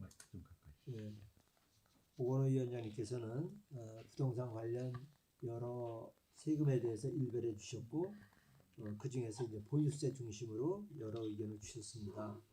두 번째 순서에 송규균 대표님께서는 임대사업자, 다주택자 중심의 온갖 세금 특혜 이런 것들이 이제 결국 투기의 원동력이 됐다 이렇게 보시면서 이거에 관한 세제 개혁 정상화를 촉구하셨습니다. 자, 그러면은 오늘 네 번째 우리 토론회에서의 토론은 참여연대 조세재정개혁센터의 김용원 간사님께서 토론을 맡아주셨는데 순서 부탁드리겠습니다. 네. 시청하시는 분들 안녕하신가요? 참여연대에서 일하는 김용원 간사라고 합니다. 저는 오늘 토론을 준비하면서 사실은 이제 세금이 굉장히 어려운 이야기죠. 예, 사실은 세금 얘기만 해도 무슨 얘기인지 모르겠다는 분들도 많고요. 또 사실 어렵기도 합니다. 그만큼 복잡하기도 하고. 그래서 우리가 세금 얘기를 하기 전에 부동산을 좀 먼저 생각을 해봤으면 하는 것 때문에 이에 대해서 한번 써봤는데요. 사실 부동산은 모든 인간한테 필수적으로 필요한 겁니다. 뭐 누구든 누울 공간은 필요하니까요, 기본적으로. 예. 그래서 가격이 어떻게 됐든 그리고 어떤 형태의 부동산이 됐든 수요는 반드시 존재할 수밖에 없습니다. 그런데 문제는 부동산 공급은 무한할 수 없다는 거겠죠. 토지도 기본적으로 한정되어 있고요. 우리가 환경적인 요인 때문에 부동산을 무작정 늘릴 수도 없는 부분도 있습니다. 사실 그런 점 때문에 흔히 얘기하는 자유시장 경쟁, 시장 경쟁 체제가 있다면 부동산 무조건 가격이 올라갈 수밖에 없습니다. 수요는 반드시 존재하는데 공급은 제한적이니까요. 그런 점 때문에 주거권이라는 권리를 보장하기 위해서는 부동산에 대한 자원의 분배와 관련해서 공적인 개입이 반드시 필요합니다. 자, 그런데 이 부동산에 대해서 한국은 어떻게 생각을 하고 있을까요? 사실 한국의 부동산 자원은 주거권이라는 기준으로 움직이지 않습니다. 사실 대부분 시장의 거래는 하나의 상품으로 여기고 있죠. 예. 지금 집값이 많이 오른 것에 대해서 사람들이 민감하게 하는 것도 사실 그러한 어떤 인식을 반영하는 현상이라고 생각이 드는데요. 특히 한국의 부동산은 자산이라는 차원에서 불패 신화가 있고 높은 수익률이 있습니다. 지금 보여드리는 자료는 2011년 이후 지가 변동률입니다. 제가 지가를 가져온 이유는 그러니까 주택뿐만 아니라 한국에 있는 모든 부동산들이 지가가 이렇게 올랐다는 겁니다. 지금 이 그래프를 보면서 유심히 보셔야 될 부분은 이게 월 단위 자료라는 거예요. 월 단위. 지금 이 가로축이 0이 있는데, 그러니까 0 밑으로 내려가는 경우가 거의 없죠. 그러니까 매월 계속 오르는 겁니다. 그러니까는 한 달에 1%씩 오르면 1년이면 12%가 오르죠. 그냥 산술적으로만 계산하셔도. 그러니까 근데 여기 보면 막 몇 퍼센트 이상씩 오르는 경우들도 있어요. 10년 동안 사실 부동산을 한 번도 어떻게 보면 꺾인 적이 없는 겁니다. 자, 그럼 이제 세금 얘기를 한번 돌아와 보겠습니다. 필수제. 근데 한국에서는 투기의 대상으로 여겨지고 있죠. 사실 세금으로 이런 부동산 문제를 다 해결할 수는 없을 거라고 생각합니다. 저도. 근데 이 세금으로 이 부동산에 대한 인식 혹은 우리가 이제 경제적 이익을 따져볼 때 그 계산에 영향을 줄 수 있다는 거죠. 그래서 부동산 세금은 사실은 명확한 목표를 가지고 정교하게 살게 될 필요가 있다고 생각합니다. 왜냐하면 사람들의 인식을 바꾸기 위해서는 그 목표를 명확하게 하고 움직이는 게 핵심이기 때문이죠. 그냥 지금 세금이 너무 낮아, 지금 세금이 너무 높아, 이런 인식으로 움직였다가는 사람들의 인식을 바꾸는 데 별로 기여할 수 없다고 생각합니다. 마찬가지로 경제적 이익의 득실에 대한 부분도 따져봐야 됩니다. 앞의 이제 발제에서도 확인하셨겠지만, 그러니까 사람들이 세금에 따라서 반응을 하거든요. 이걸 하면 세금을 많이 깎아준다, 이걸 하면 세금을 많이 낸다. 거기에 따라서 사람들의 행동이 바뀝니다. 그 계산에 영향을 주기 위해서는 세금 굉장히 정교하게 살게 될 필요가 있다. 그리고 우리가 이 부동산에 대한 인식을 바꾸기 위해서 가장 필요한 부분은 사회적 합의가 있어야 되는 부분입니다. 그러니까 예를 들면 앞에 이제 발제에서 보유세 얘기 나왔었는데요. 예를 들면 보유세 실효세율이 낮다. 사실 그 부분 다 동의할 수 있을 것 같아요. 대부분의 사람들이. 그러니까 진영을 막론하고. 근데 보유세 실효세를 높여야 된다고 얘기하면 그 부분에 과연 얼마나 동의를 할 것인가. 그러니까 그 부분에서 얘기를 해야 된다는 거죠. 제가 이제 다음 장에서 구체적으로 얘기는 하겠습니다만은 그냥 그 얘기 없이 우리 실효세를 낮으니까 올려야 된다라고 하면 당장 자기 호주머니에서 돈이 나가는 사람들을 과연 그 논리를 설득시킬 수 있을 것인가. 그래서 사회적 합의가 필요하다. 그 말씀 드리고 싶습니다. 자, 이제 구체적으로 뭐 사실 앞에 해주신 발제들의 취지와 방향은 저희가 대부분 공감하는 것들이라 저는 그 발제문에서 다뤄지지 않은 내용들을 중심으로 몇 가지 추가적인 제안을 좀 하려고 합니다. 첫 번째는 보유세 실효세율 목표에 대한 사회적 합의입니다. 사실 이제 오래됐죠? 네, 한 16년 됐습니다. 2005년에 보유세 실효세율 논쟁이라는 게 있었습니다. 그러니까 이제 종부세가 나오기 전에, 그러니까 종부세가 나온 배경이 되는데요. 그때 당시에 제 기억이 맞다면 2005년 당시 보유세 실효세율이 0.12% 정도였습니다. 지금 이제 0.16 정도인데 거의 비슷한 수준이죠, 사실은. 그래서 이제 정부에서, 당시 노무현 정부에서 뭐라고 했냐면 0.12%다. 근데 우리 너무 낮다. 어떻게 해야 된다? 그래서 1%로 가자라고 했습니다. 근데 재밌게도 그때 당시에 논쟁을 붙었던 한나라당, 지금 이제 다른 정당의 이름을 바꿨죠. 당시에 이렇게 얘기했습니다. 1%는 좀 부담이니까 0.5% 정도로 하면 안 되겠냐. 당시 이제 한나라당 박근혜 대표가 이제 공식적으로 토론에서 얘기했습니다. 0.5%로 하자. 당시의 논쟁은 1이냐 0.5였습니다. 근데 뭐 이후에 서글픈 소식이지만 1%라는 목표는 이제 폐기가 됐고요. 정부 차원에서. 근데 15년이 지난 지금 바뀐 게 있습니까? 보유세 실효세율 0.16% 얘기하고 지금 실효세율 0.51% 얘기 나오기도 전에 우리 지금 실효세율을 얘기할 것이냐, GDP 대비 보유세를 얘기할 이런 식의 논쟁들을 하고 있어요. 근데 저는 지금 사회적 합의가 필요한 부분이 이 부분이라고 생각합니다. 보유세 실효세율 얘기해야 된다는 거죠. 왜 보유세 실효세율이냐?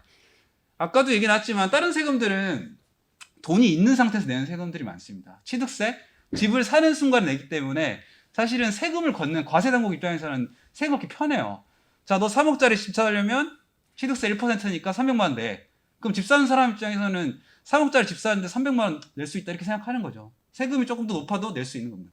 양도소득세 마찬가지입니다. 파는 순간 돈이 들어오죠. 그 돈에 대해서 세금을 내는 거니까 낼 수 있는 거예요. 하지만 보유세, 당장 현금이 발생하지 않은데 보유한 것만 가지고 세금을 내야 됩니다. 비싼 집 가졌으니까 세금 많이 내야죠. 저희는 이렇게 생각할 수 있지만 그 생각에 동의하지 않는 분들도 분명히 있죠. 그 생각이 맞다는 게 아니라 그 생각을 설득시키기 위해서는 실효세율에 대한 목표를 우리가 얘기할 때가 됐다는 겁니다.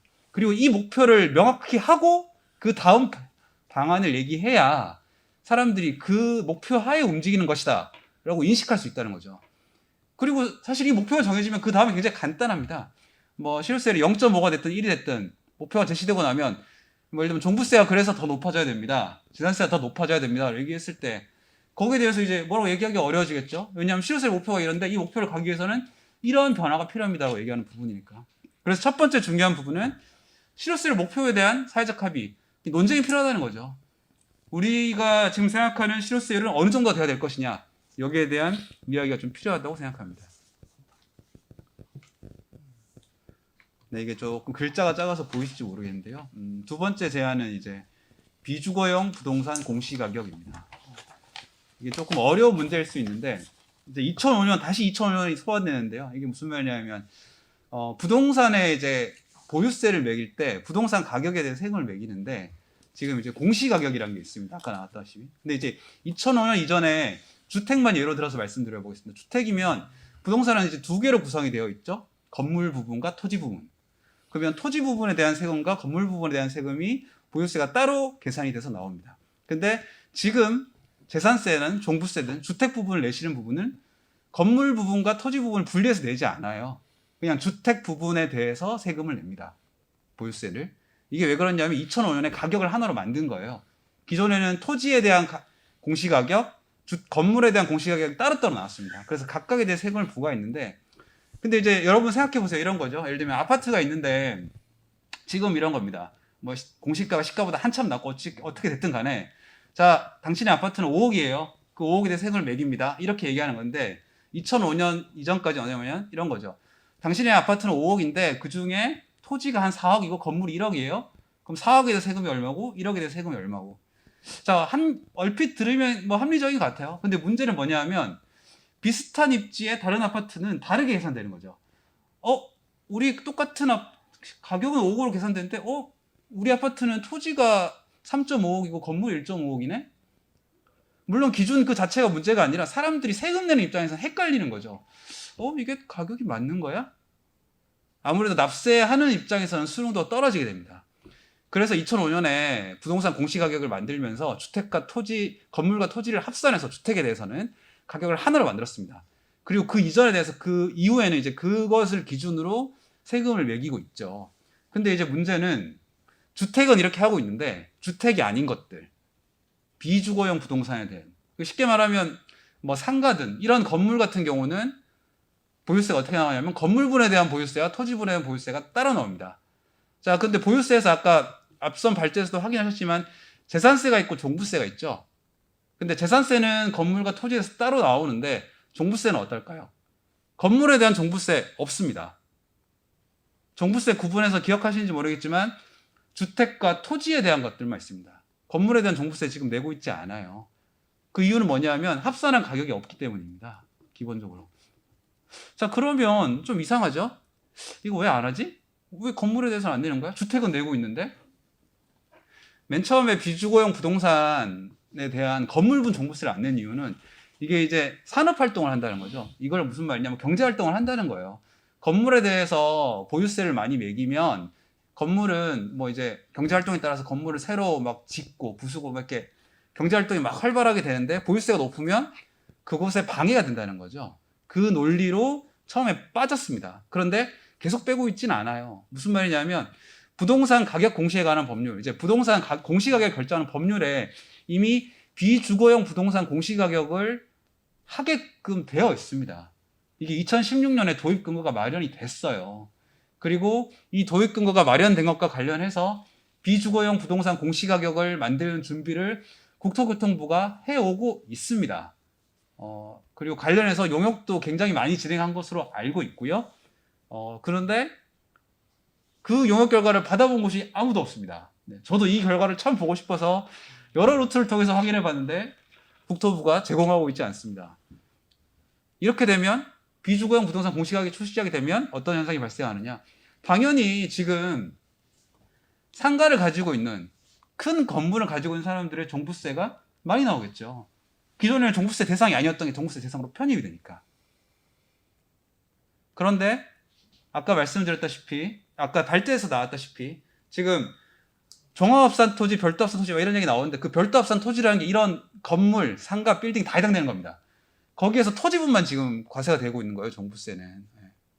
근데 그 비싼 상가나 빌딩을 가지고 있으신 분들이 종부세를 더 내게 되는 거를 막고 있는 셈이 되는 거죠. 이거는 사실은 주택과는 또 완전히 다른 얘기입니다. 어떻게 보면 더 비싼 자산을 가지고 있는 사람들이 세금을 적게 내고 있는 부분이죠. 자, 여기 하나 있고요. 다음입니다. 네, 지금 뭐 토지에 대한 이야기가 조금 더 나오는데 기억하시는지 모르겠습니다만은 아까 이제 오건호 위원장님 발제하실 때 이제 토지에 대한 얘기할 때 별도합산 토지, 뭐 종합합산 토지 뭐 이런 게 나왔는데요. 지금 세금, 보유세를 내는 세금 관련해서 토지의 구분 기준은 세 가지입니다. 뭐냐면 종합합산 토지, 별도합산 토지, 분리과세 토지 이렇게 되어 있고요. 재산세는 다 냅니다. 기본적으로 다 내고요. 근데 종부세를 내는 거는 이제 별도합산과 종합합산은 내고 분리과세는 종부세를 내지 않습니다. 그럼 분리과세가 뭔데 종부세를 안 내지? 제가 지금 글자가 작지만 써놓은 이유가 있습니다. 뭐냐면 이런 겁니다. 뭐 공장, 전답, 농지죠. 그 다음에 뭐 임야, 그리고 골프장, 뭐 그 다음에 국가에서 이제 운영하는 뭐 사업용 토지 이런 것들은 국가의 보호 지원 또는 중과가 필요하기 때문에 종부세 대상에서 완전히 빠져 있습니다. 어떻게 보면 이해가 되죠. 예, 어떻게 보면 이해가 되는데 어떻게 보면 또 이해가 안 되기도 합니다. 그리고 이 분리과세 대상의 상당수는 사실은 이제 재산세도 굉장히 낮게 내고 있어요. 적게. 뭐 농지, 농사 짓는 데 쓰는 땅이니까 재산세 많이 내면 안 되지 않느냐. 저는 그 말이 틀리지 않다고 생각합니다. 맞습니다. 맞는데 가장 큰 문제는 뭐냐 하면 지금 제가 말씀드린 분리과세 그리고 이제 별도합산과세 이게 이제 일반 상가 같은 게 별도합산과세 대상이거든요. 그 다음에 종합합산은 이제 그런 게 아닌 그냥 빈 땅들, 공터라고 보시면 되는데 그 구분이 애매한 거예요. 그러니까 대놓고 공터면 종합합산 과세 대상인 건데 그렇지 않은 땅들이 있는 겁니다. 근데 공터면은 세금을 비싸게 매기는데 공터가 아니면 세금이 굉장히 내려가요. 자, 그러면 지금 놀고 있는 땅이 있습니다, 여러분. 이 놀고 있는 땅을 종합합산 과세, 그러니까 공터로 취급되면 세금을 많이 내니까 공터로 취급되지 않게 하기 위한 작업을 하겠죠. 네. 그리고 아까 잠깐 얘기 나왔습니다만은 이게 사업하려고 지금 필요한 땅은 100평인데 한 500평 가지고 있는 거예요. 그럼 나머지 400평이 사실은 이 원리에 따르면 놀고 있는 땅으로 처리가 돼서 세금이 더 많이 나와야 되는데 그렇게 되고 있지 않죠. 이 구분 굉장히 애매모호합니다. 그러면은 자, 뭐 제가 만약에 진짜 땅 부자라고 해볼게요. 땅 부자인데 놀고 있는 땅이 되게 많아요. 근데 그 땅을 놀고 있는 땅으로 해서 세금을 내고 싶을까요? 아니면 뭐라도 하고 있는 땅이라고 얘기해서 세금을 내고 싶을까요? 너무 당연한 얘기죠. 네. 이 구분이 굉장히 애매합니다. 이럴 바에는 저의 기본적인 아이디어는 뭐냐면 구분을 하지 말자. 구분하지 말고 대신 저율과세 대상, 뭐 농지라든지 이런 부분에 대해서만 명확하게 기준을 정하고 그런 대상에 대해서만 세금을 적게 내는 방식으로 가자. 그런 식으로 하면 어떨까 생각합니다. 뭐 지금 이제 대장동 건도 그렇지만 이제 상반기를 뜨겁게 달궜던 LH 투기권 사실 이제 대부분 농지였죠. 예. 그러니까 이게 방금 슬쩍 지나갔습니다만 농지에 대해서는 세금이 굉장히 낮습니다. 종부세 대상에서 빠지거든요. 왜냐하면 분리과세 대상이기 때문에. 근데 이게 기준이 이렇게 되니까 사람들 입장에서는 소위 말해서 논하는 거죠. 예. 그러니까 토지를 많이 가지고 있는 것에 대해서 세금을 많이 매기는 이유가 뭐냐면 토지는 누구나 활용해야 되는 자원이잖아요. 근데 공급은 제한될 수밖에 없고. 그러니까 누가 집중적으로 많이 가지고 있으면 세금을 좀 많이 부과해서 네가 집중적으로 가지지 마. 집중적으로 가질 거면 그걸 어떻게 많이 쓰든지 이런 논리인데 근데 이제 세금을 적게 내고 많이 가질 수 있는 상황이 되면 당연히 세금을 적게 내고 많이 가지려고 하겠죠. 네. 그런 점에서 토지 과세 대상의 구분을 좀 혁신적으로 바꿀 필요가 있다. 그 말씀 드립니다. 네. 보유세 관련해서는 크게 3가지였고요. 내용이 조금 어려워서 한 번만 더 짚고 넘어가겠습니다. 첫 번째는 제가 보유세 실효세율 목표가 필요하다 이 말씀 드렸고요. 좀 안타깝습니다. 15년 전에는 우리가 심지어 한나라당도 0.5%를 얘기했는데 우리는 지금 0.17%에서 더 나아가지 못하고 있는 거거든요. 네. 그리고 두 번째는 지금 과세 대상에서 제외되고 있는 건물분. 그러니까 상식적이지 않죠. 그리고 실제로 어떤 현상이 발생하냐 하면 이런 겁니다. 주택을 만약에 여러분이 가지고 있다가 상속을 하게 됐다고 가정을 해볼게요. 그러면은 상속세를 낼 때 아파트 같은 경우를 예를 들면 아파트는 가격이 보통 다 있죠. 네, 그러니까 그 가격을 가지고 상속세가 매겨집니다. 자, 근데 만약에 빌딩을 가지고 계세요. 상속을 할 때 세금이 어떻게 매겨질까요? 건물과 토지에 대해서 각각 따로따로 과세 기준이 바뀌게 됩니다. 근데 여기서 웃긴 게 뭐냐면 토지는 그나마 정부가 가격을 만들고 있잖아요. 근데 건물은 그 건물에 부과되는 세금이 국세냐 지방세에 따라서 그 가격을 매기는 주체가 달라요. 무슨 말이냐? 국세면 국세청에서 가격을 매기고 건물에 대해서 지방세면 행안부에서 가격을 매깁니다. 근데 지방세는 취득세가 지방세고 상속세는 국세거든요. 그러면 동일한 빌딩에 대해서 상속세에서 매겨질 때 건물 가격과 취득세에서 매길 때 건물 가격이 달라져요. 실제로 발생하는 현상입니다.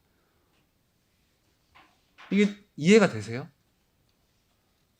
자, 그리고 세 번째는 지금 토지가 과세 대상이 이렇게 구분이 되어 있는데 이 구분이 너무 자의적으로 이루어지고 있다.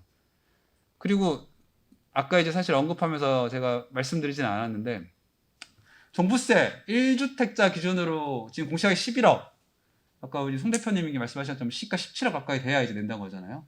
그럼 이제 토지는 어떤가 하면 종합합산, 이제 노는 땅이죠. 빈 땅은 5억입니다. 그 5억짜리 빈 땅을 가지면 이제 공시가격 기준이니까 이것도 한 8, 9억 정도 될 거예요 아마. 가지고 있는 사람들만 종부세를 내는데 별도 합산은 얼마냐면 80억입니다. 80억을 그러면 시가로 환산하면 100억이 넘죠. 그래서 뭐 계산이 조금 어려우니까 한 120억 정도 할게요. 그러면 120억 상가를 가지고 있어야 종부세 내는 겁니다. 네. 이해가 되시나요? 120억을 가지고 있어 종부세 내는 겁니다. 지금 그리고 종부세에서 토지분이 훨씬 많은 거 알고 계시죠? 네. 원래 토지와 주택의 종부세 비율이 2대8 정도였는데 지금 이제 주택분이 조금 늘어나서 4대6 정도가 되긴 했습니다만 아직까지 토지가 많고요. 토지분 종부세의 80%를 법인이 내고 있습니다.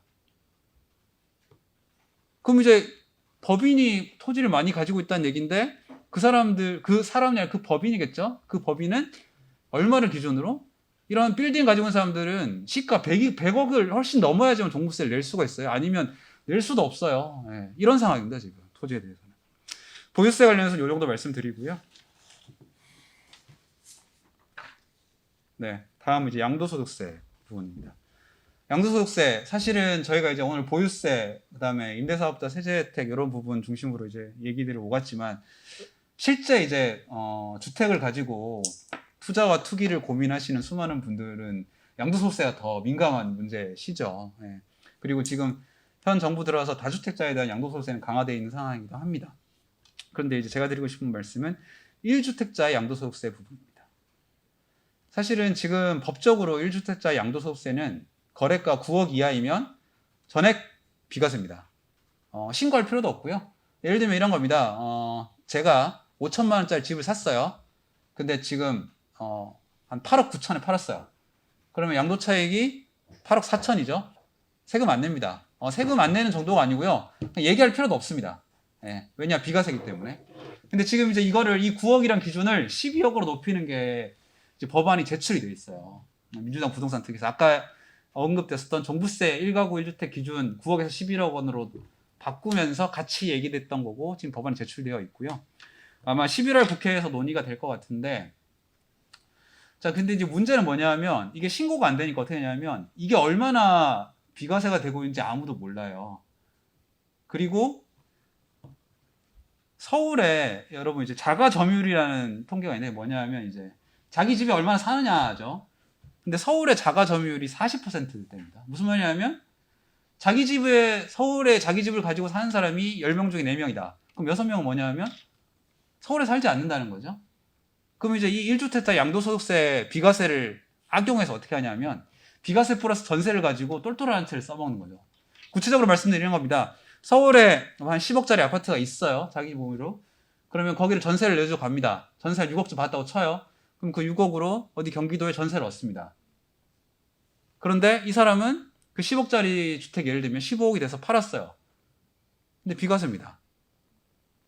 지금 이제 뭐 9억이니까 15억 같은 경우가 되면 이제 완전 비과세 아니고 세금을 조금 내게 될 텐데 만약에 9억 이하이면 전액 비과세예요. 신고할 필요도 없고. 근데 이걸 12억으로 높이는 겁니다.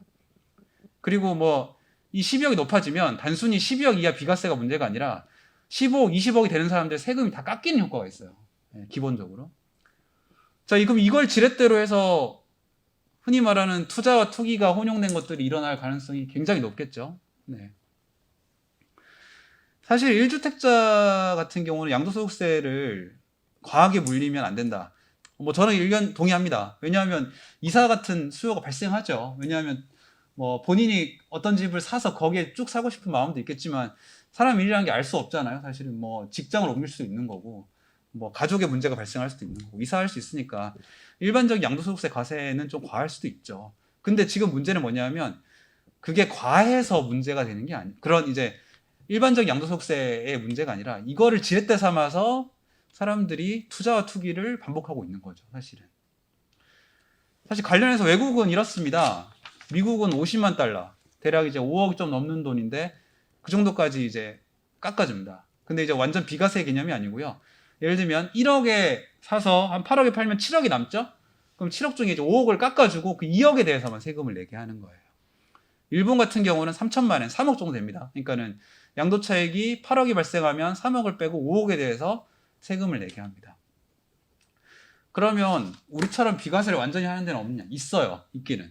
영국이나 호주 같은 데는 완전히 비과세를 합니다. 단 조건이 있습니다. 살아야 됩니다. 실거주하고 있을 때는 비과세합니다. 실거주하지 않는다? 그러면 비과세 적용하지 않습니다. 실거주 기간만큼만 비과세를 적용합니다. 근데 아까 제가 처음에 말씀드렸죠. 지금 1주택자 양도소득세 거래가격 9억 이하면 면세 비과세라고 그랬는데 우리는 실거주 요건 없습니다. 사실은 법 개정되면서 추가됐죠. 어떻게? 조정대상 지역주택, 그 흔히 말하는 수도권 서울이는 비싼데 그런데 의 주택 같은 경우는 실거주 2년 요건이 있습니다. 그러니까는 주택을 뭐 얼마를 보유하고 있던 2년만 살았으면 그냥 비과세 해주겠다 이겁니다. 그러니까 사실은 취지에 조금 안 맞죠. 그러니까 전액 비과세 해주는 곳들은 사실은 전액 비과세 받기 위해서는 전체를 다 실거주를 해야 합니다. 그게 아니면 이제 미국이나 일본 같은 경우도 이렇게 공제를 받고, 그래서 미국, 일본에도 실거주 요건이 이제 포함이 되어 있습니다. 기본적으로. 근데 한국은 이제 그 실거주 요건조차도 최근에 들어갔다. 그것도 조정 대상 지역에서만 한해서. 관련해서 제안 드리는 방식은 이런 겁니다. 일단은 뭐 당장 세금을 무조건 걷자 이러는 것보다 일단은 신고부터 좀 하자. 이게 얼마나 되는지를 알아야 사람들이 이걸 가지고 어떻게 하는지를 알 수 있으니까. 그리고 얘기할 수 있지 않을까. 그런 생각이 들고요. 그러기 위해서는 무조건 비과세 이게 아니고 소득공제 방식으로 바꾸자. 미국이나 일본 같이 이렇게 돼 있는 것처럼 일정 정도까지는 양도차익에 대해서 소득을 깎아주되 나머지에 대해서는 과세하는 방식으로 그렇게 가자. 뭐 그런 제안 드립니다. 네, 이제 토론 마치겠습니다. 네, 김용원 간사님의 토론 감사드립니다. 또 다른 이제 토론자가 현장에서 이제 있으면은 저희가 또 이어갈 텐데 오늘 저희는 이렇게 이제 준비를 했고요. 그래도 지금 우선은 참 김용원 간사님께서 토론해 주시면서 이 요지는 보유세 그 세 가지 지점을 지적해 주신 것 같아요. 실효세율에 대한 사회적 그 합의가 좀 필요하다. 특히나 그 목표 부분에 있어서 먼저 실효세율에 대해서 우리가 사회적 합의를 하는 것은 전략적으로도 그것이 마땅하겠다 이런 말씀하셨고, 비거주형, 비주거형 부동산 공시가격의 어떤 그 도입에 대해서 지적하셨고, 또 하나는 이제 토지 과세 대상의 어떤 혁신 이렇게 하면서 보유세 앞에 논의에 대해서 보충을 해주셨고요. 양도소득세에 대한 제도 개편이 필요하다는 걸 이제 마지막에 말씀해 주셨습니다. 자, 이제 저희가 유튜브로 지금 이것을 생방송하고 있는데 여기에 들어오셔서 질문을 주신 분이 계세요. 제가 좀 두 분 앞에서 발표하신 두 분에 대한 질문인데 주로 이제 송 대표님에 대한 질문인 것 같습니다. 제가 좀 읽어드릴게요. 질문을 들으시고 있다가 답변을 좀 주시면 좋을 것 같습니다. 임대사업자에 대한 이야기입니다. 임대사업자 이들에 대해서 이제 그 두 가지 궁금한 점이 있다고 하셨는데, 시세 차익에 보상하는 방식의 정책은 폐지되어야 마땅하겠으나 두 가지 궁금한 점이 있습니다.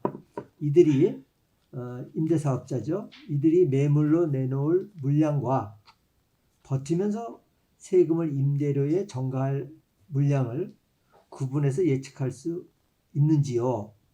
이런 거 하고, 현재 임대사업용 주택으로 등록된 주택에 대한 통계를 국토부로부터 받으면 어느 정도 가능할까요? 이거는 이제 그 자료라고 하는 건 주택 형태, 점유 형태, 임대료 수준 이런 걸 이제 얘기하는 것 같습니다. 또 하나는 이들이 매물로 내놓으면 가격이 어느 정도 하락한다고 쳐도 이를 누가 구매할 것인가가 궁금해집니다. 그 집들이 현재 빈집이 아닌데 현 거주자가 인수하는 경우가 많을지 아니면 다른 실거주 목적의 매수자가 나서면 전 월세의 난이 가중되지 않을지 하는 그런 걱정이 또 한편 있습니다. 또한 대출 규제가 있는 상황에서 실수요자들도 이들 집의 구매력이 있을지 궁금합니다. 그랬습니다. 네. 네. 이렇게 이제 콕 찍어서 질문을 주셨습니다. 조금 대답을 조금 준비해 주시고요. 사실 오늘 유튜브에 지금 몇 명 이렇게 실시간 접속하고 계시죠? 10여 분. 이 부동산 관련 세금은 어려운 것 같아요. 보통 국민들은 이제 집을 갖고 있는 사람들은 이제 이 세금에 대해서 신경을 쓰는데 우리나라 국민의 거의 40~50%가 집이 없다 보니까 어떻게 하면 이제 집장만 할 것인가 뭐 이거에 이제 관심이 있지 집을 막상 갖고 있을 때 거기에 관련된 세금들을 어떻게 해야 될 것인가는 이제 두 번째 관심이다 보니까 관심의 정도가 좀 다른 것 같고 또 이제 일반 시민들이 이해하고 접근하기에는 이 세금 부분이 좀 어렵게 이제 받아들여지다 보니까 오늘 이제 접속자 수도 그런 것 같아요. 그런데 오늘 이제 토론과 또 발표를 듣다 보니까 이 부동산 관련 세금은 주거 또 부동산 문제에 보이지 않는 손이라는 생각이 듭니다. 그래야 이제 보이지 않는 손으로서 주거와 부동산에 영향을 미치고 있는 것 같다는 생각이 드는데 자 먼저 이제 질문을 받으신 송 대표님 네. 예, 그 세 가지 질문으로 이해를 했고요. 이제 우선 그 이제 세금 특혜를 폐지를 하면 그 임대 주택이 전국에 160만 채인데 이 매물로 나올지 아니면 그 세금 부담이 이제 굉장히 증가를 하는 거를 세입자에게 증가할 수 있는지. 근데 이미 이제 지금 그 전세 월세가 굉장히 많이 폭등을 했단 말이에요. 그래서 여기에서 더 세금 그 세입자에게 전가한다. 저는 거의 불가능할 거라고 생각을 하고요. 다만 앞으로 더 오를 거기 때문에 이 보유세 부담을 그냥 내가 부담하고 그래도 시세 차익 더 보겠다 라는 사람이 있을지 모르겠어요. 그런데 이제 그거는 저는 이제 보유세를 사실 문재인 정부에서 종부세를 추구세율 6%까지 상당히 올렸기 때문에 그 부담을 버티면서 물량을 내놓지 않고 가져갈 그 임대사업자 많지 않을 거라고 판단을 합니다. 국토부 통계를 저희가 집값 정상화 시민행동에서도 이 국토부 여러 차례 통계를 공개해달라고 요구를 했는데 번번이 그 거부를 하고 있습니다. 그래서 그 통계가 나오면 정말 이 세목별로 종부세, 임대소득세, 양도세를 얼마나 조세 감면액이 얼마인지 정확히 알 수 있는데 그리고 실제로 예를 들면은 그 권력 상층부에 있는 청와대 직원이나 장차관이라든지 또는 여당 국회의원들 존비속이 얼마나 이 세금 특혜의 수혜자인지 누리고 있는지 나올 텐데 일체 거부를 하고 있어요. 일체 공개를 하지 않고 있습니다. 그리고 이 수요 지금 보면 집값이 오른다는 게 수요가 매도보다도 공급보다 많은 거잖아요. 이제 그 공급이 줄어든 이유가 임대사업자 매물 잠김으로 불균형 상태라 집값이 뭐 폭등한데도 계속 더 오르고 있는데 이 임대사업자 매도가 나온다 그러면 당연히 매도가 수요보다 많아질 거고 가격이 당연히 하락할 거다. 저는 가격 하락폭이 상당히 클 거다. 그래서 지금 폭등한 가격에 구매할 여력이 안 되는 실수요자들도 가격이 여기서 예를 들면 30% 40% 하락한다면 구매할 수 있는 대출을 일부 받아서 여력이 될 것이다. 그래서 수요는 증가할 것이다 라고 생각을 합니다. 이상. 네. 지금 곧 바로 이제 질문이 들어온 게 하나 있는데요. 꼭 질문이라기보다 임대소득에 대한 현재의 과세 현황과 투기 근절을 위한 방법은 무엇인지 토론이 필요하다고 봅니다라고 하셨네요. 예, 뭐 이거 저희가 그 송 대표님 발표에 이 내용이 조금 들어가 있는 것 같습니다. 그래서 이거 뭐 특별히 따로 말씀 안 하셔도 될 것 같고. 자, 오건호 위원장님, 김영원 간사님께서 그 보유세에 대한 특히 이제 세 가지 첨언을 해주셨는데 거기에 대해서 덧붙이는 말씀. 예, 그 네 가지 그 제안을 해주셨고요. 첫 번째가 우리가 이제 실효세율이 낮다 이런 비판적인 접근을 해왔는데 우리 목표를 좀 분명히 하자. 그래서 우리 보유세 실효세율의 목표를 설정해 보는 게 어떠냐 제안이시고요. 그 저희 지금 주거 단체나 시민사회 단체들도 올해 대선에 공동 요구안을 만들면서 요거를 좀 이제 내일 모레 논의할 예정입니다. 뭐 전체가 합의되는 의견을 따라서 가겠지만 저 개인적으로는 지금이 사실 2021년 이 시점에서 보유세 실효세인지 얼마인지 몰라요. 지금 조금 상향됐을 것 같은데 근데 이제 이거를 뭐 OECD 기준 이렇게 근거를 잡는 건 좀 합당하지 않은 것 같고요. 워낙 부동산 가격이 많이 차이가 나니까. 근데 통상 지금 정치권에서는 보유세 실효세율 1% 부르시는 분들이 있고 또 0.5 이렇게 부르시는 분들이 있어요. 그러니까 이재명 후보, 정의당 경선에서 이정미 후보가 보유세 실효세율 1%를 목표로 설정했고 추미애, 심상정 후보는 0.5를 이렇게 얘기했더라고요. 두 흐름이구나 이런 생각이 들고 저는 개인적으로 지금이 한 뭐 0.167, 0.2 정도인데 1을 부르면 사실 결과적으로 내는 사람 입장에서는 지금에서 한 4-5배 되는 거잖아요. 그래서 이게 얼마나 현실적으로 들릴까.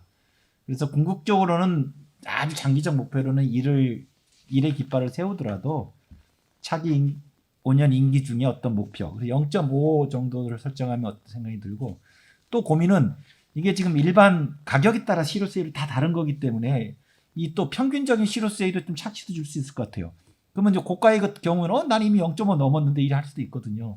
저는 그런 면에서 평균적인 목표 수치와 또 종부세와 재산세별로 이렇게 해서 좀 구분해서 제시하는 것도 필요할 것 같고 또 지금이 0.2인데 0.5도 굉장히 또 멀게 느껴질 수 있거든요. 그래서 그 보유세 목표치를 설정하는 거와 함께 그거를 도달하기 위한 아주 핵심적인 2-3개의 정책 수단 같은 것들을 같이 패키지로 해서 실효세율 목표가 설정됐으면 좋겠다고 생각이 들고 그 이후에 말씀하시는 것들은 다 동의합니다. 그래서 우리가 종부세가 기존 종부세 특히 주택분 종부세에 대해서는 얘기해 왔는데 지금 주택분에서 그 비거주용 건물 부분이 빠져 있는 거 주택분 종부세 안으로 들어오고 토지에서도 지금 분리과세 빠지고 있는 거 합치고 또 제가 제기했던 별도 합산을 또 좀 더 체계화시키는 그렇게 해서 이 종부세의 주택분과 토지분 혹은 건물분과 토지분을 정비하는 작업이 필요할 것 같습니다. 이게 사실 많이 공론화되지 않았던 건데 이건 뭐 우리가 하지 않으면 아무도 공론화하지 않을 것 같아요. 꼭 해야 될 것 같습니다. 1가구 1주택 통상 9억 이하의 가격에서는 양도 차익이 발생하더라도 아까 말씀하셨습니다. 불가피하게 이사를 할 경우에 그 기존의 주거 수준이 유지돼야 된다는 취지인데 세금 내면 9억 살다가 이제 8억짜리 집으로 가니까 하지만 사는 과정 속에서 불로소득이 발생한 거잖아요. 저는 엄격하게 양도소득에서는 과세 원칙을 분명히 해야 되지 않냐. 소득에 있어서는 과세 원칙을. 하지만 다 지금 근로소득이든 임대소득이든 뭐 기타 소득이든 뭐 다 공제가 있잖아요. 그래서 동일하게 일정한 공제율을 적용하되 기본적인 비과세를 하면 안 된다. 과세 원칙을 분명히 하고 공제를 적용하는 거. 그래서 일부분이라도 공제 아주 저가 양도 차익에 대해서는 그 공제를 많이 해주면 되니까. 그래서 단 얼마라도 양도소득에 대해서는 다 내게 하는 소액이라도 그렇게 해서 하는 게 저는 맞다고 생각합니다. 예, 이상입니다. 그 양도소득의 이제 비과세 부분에 대한 지금 방금 의견 또 강사님 의견에 대한 전문가나 시민사회 쪽의 그 중론은 어떻습니까? 중론은 저기 토론자분께 말씀을 듣는 게 더 예, 어떠세요? 뭐 중론이랄 게 좀 사실은 많이 다루지는 않았고요. 왜냐하면 이제 민감한 문제죠. 1주택자는 실거주자, 실수요자라는 이유로 1주택자에 대한 세금은 약간 관대하게 취급되어야 한다.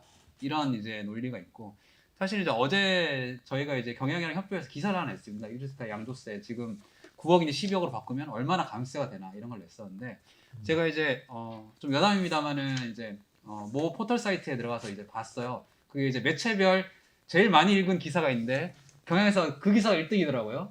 그리고 댓글도 1000몇 개가 달렸습니다. 그래서 제가 댓글 한번 재미삼아 봤는데 대부분 이제 악플이죠. 네, 대부분 악플인데, 근데 이제 관련해서 말씀드리고 싶은 게 있습니다. 그러니까 이게 사실은 굉장히 불합리하죠.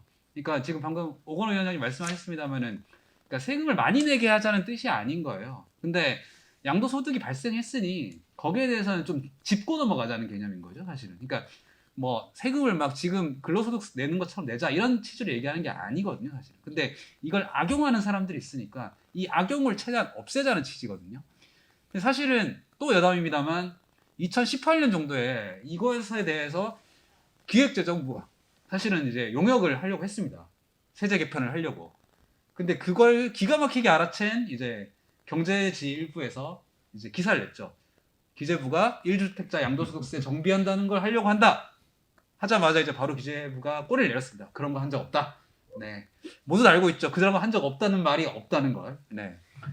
근데 중론은 사실은 비슷할 거라고 봅니다. 시민사회는. 다만 이제 예민한 문제인 거죠. 사실은 예민한 문제라서 저는 뭐 당장 이게 뭐 이렇게 바뀌어야 되는 문제이지만 일단은 논쟁을 끌어내는 것부터 시작하는 게 맞지 않나.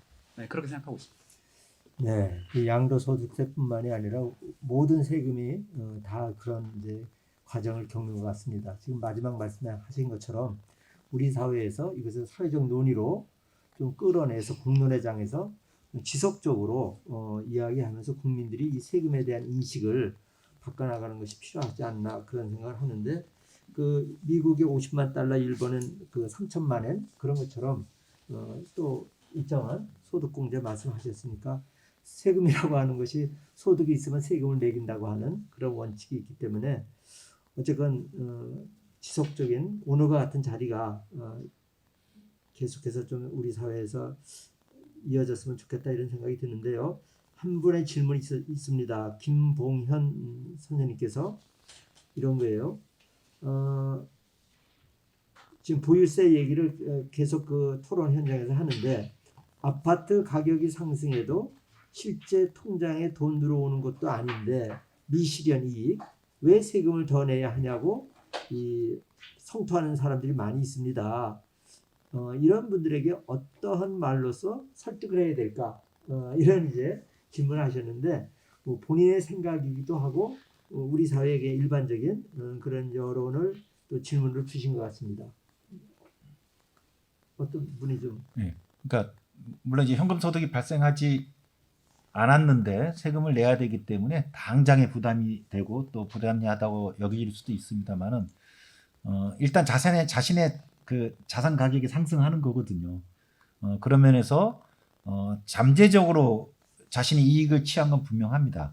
지금 그게 현금화되지 않았기 때문에, 따라서 보완 조치로 그 납세조차도 저는 이연시킬 수 있다고 봐요. 그래서 그런 현금 부담이 여력이 없거나 그것 때문에 이제 또 다른 조치를 취할 수밖에 없는 분의 경우에 있어서는 저는 그 과세 이연 조치를 취해서 나중에 그게 쌓여 있다가 나중에 이제 그걸 매각하거나 다른 방식으로 다 납부하시면 되니까, 그래서 그런 방식을 취한다면 좀 더 설득할 수 있지 않을까 생각합니다. 네, 감사합니다. 저희가 약속된 시간이 이제 조금 지나갔기 때문에 자리를 마무리하려고 합니다. 혹시 아까 토론 말씀하셨지만은 두 분 발표자께 콕 찍어서 뭐 따로 질문하실 게 있으신가요? 뭐 질문은 없고요. 그 마지막에 그 질문 들어왔던 그 네. 부분에 대한 대답을 오건호 위원장님 하신 걸 조금 보충하고 싶은 게 있어서 네. 드리고 싶습니다. 보유세가 재산세가 있고 종부세가 있는데 재산세를 같은 경우는 지방세입니다. 지방세가 무슨 말이냐면 각 지방에서 걷는다는 뜻이죠. 근데 이 재산세는 우리나라만 지방세가 아니라 전 세계적으로 다 지방세예요. 제가 이 말씀을 드린 이유가 뭐냐 하면 부동산에 대한 보유세를 지방세로 걷는 이유는 그 지방이 발전하는 것에 기부하는 거거든요. 그러니까 그 지방이 발전해서 그 부동산의 가치가 올라간 것 때문에 세금을 더 걷는 개념입니다. 무슨 말씀이냐 하면 부동산의 가치가 오르는 게 본인이 노력해서 올랐다고 보기는 어렵잖아요, 사실은. 네. 뭐 흔히 얘기합니다. 지하철이 생겨서 호재가 됐다. 뭐가 생겨서 호재가 됐다. 본인이 하셨다고 할 수는 없잖아요. 근데 부동산의 공급은 제한되어 있습니다. 그렇다면 이런 거죠. 그러니까는 모두가 다 잘 살 수는 없어도 어느 정도로 살려면 거기에 대해서는 뭔가 다들 어느 정도 가치를 내놓으셔야 되지 않느냐. 보유세는 약간 그런 개념으로 이해해 주시면 되지 않을까. 네, 그런 말씀 드리고 싶었습니다. 네, 공공의 어떤 영향으로 내 자산 가치가 높아졌다고 하면은 또 세금으로서 내가 공공에 기여하는 것도 시민으로서 생각해 볼 수 있겠다 이런 말씀인 것 같습니다. 네, 두 분 마무리 말씀을 한 1분 정도씩 부탁드리겠습니다. 예. 그 보유세는 아까 처음에 말씀드린 것처럼 정치적 목소리가 집을 가진 사람들의 목소리만 지금 모여 있고 또 그게 작동하고 있거든요. 그래서 집이 없는 사람들의 목소리를 어떻게 모을까, 확산할까, 그리고 정치적 힘으로 만들까가 저는 결국 보유세 개혁의 핵심 과제라고 생각합니다.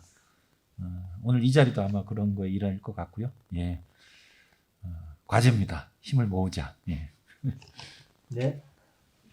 네. 753채 대한민국 최고 다주택자가 종부세 영원이다. 종부세뿐만이 아니고 양도 차익이 수천억 발생해도 100% 면제한다.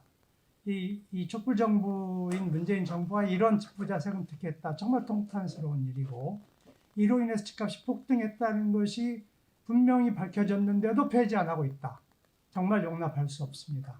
정말 이 피해자인 그 무주택자들이 들고 일어나서 정권 심판한다 이런 이야기를 외쳐야만 비로소 반성하고 이 특혜를 폐지할 것 같습니다. 반성합시다. 네.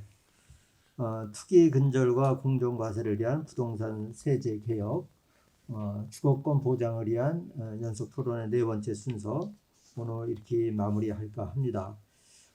보유세를 비롯해서 우리나라 부동산과 관련된 여러 세금에 대해서 종합적으로 좀 살펴봤고 또 그것을 좀 더 이제 공정과세로 이제 시스템화할 필요가 있다는 말씀을 우리가 같이 나눴고요.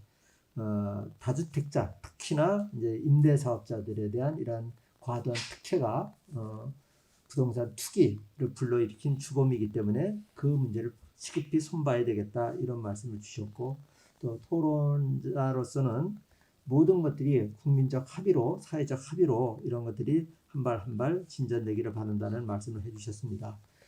집 없는 사람들의 집 없는 사람들의 어떤 단결 목소리 강조해 주셨지만은 동시에 집 있는 사람들도 공정한 관찰자 또 높은 시민의식으로서 같이 연대하는 것도 불가능하지 않겠다 싶으시면 불가능하지 않다 생각하면서 오늘의 이런 토론의 순서를 마치도록 하겠습니다.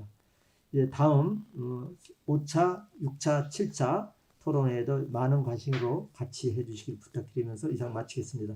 고맙습니다.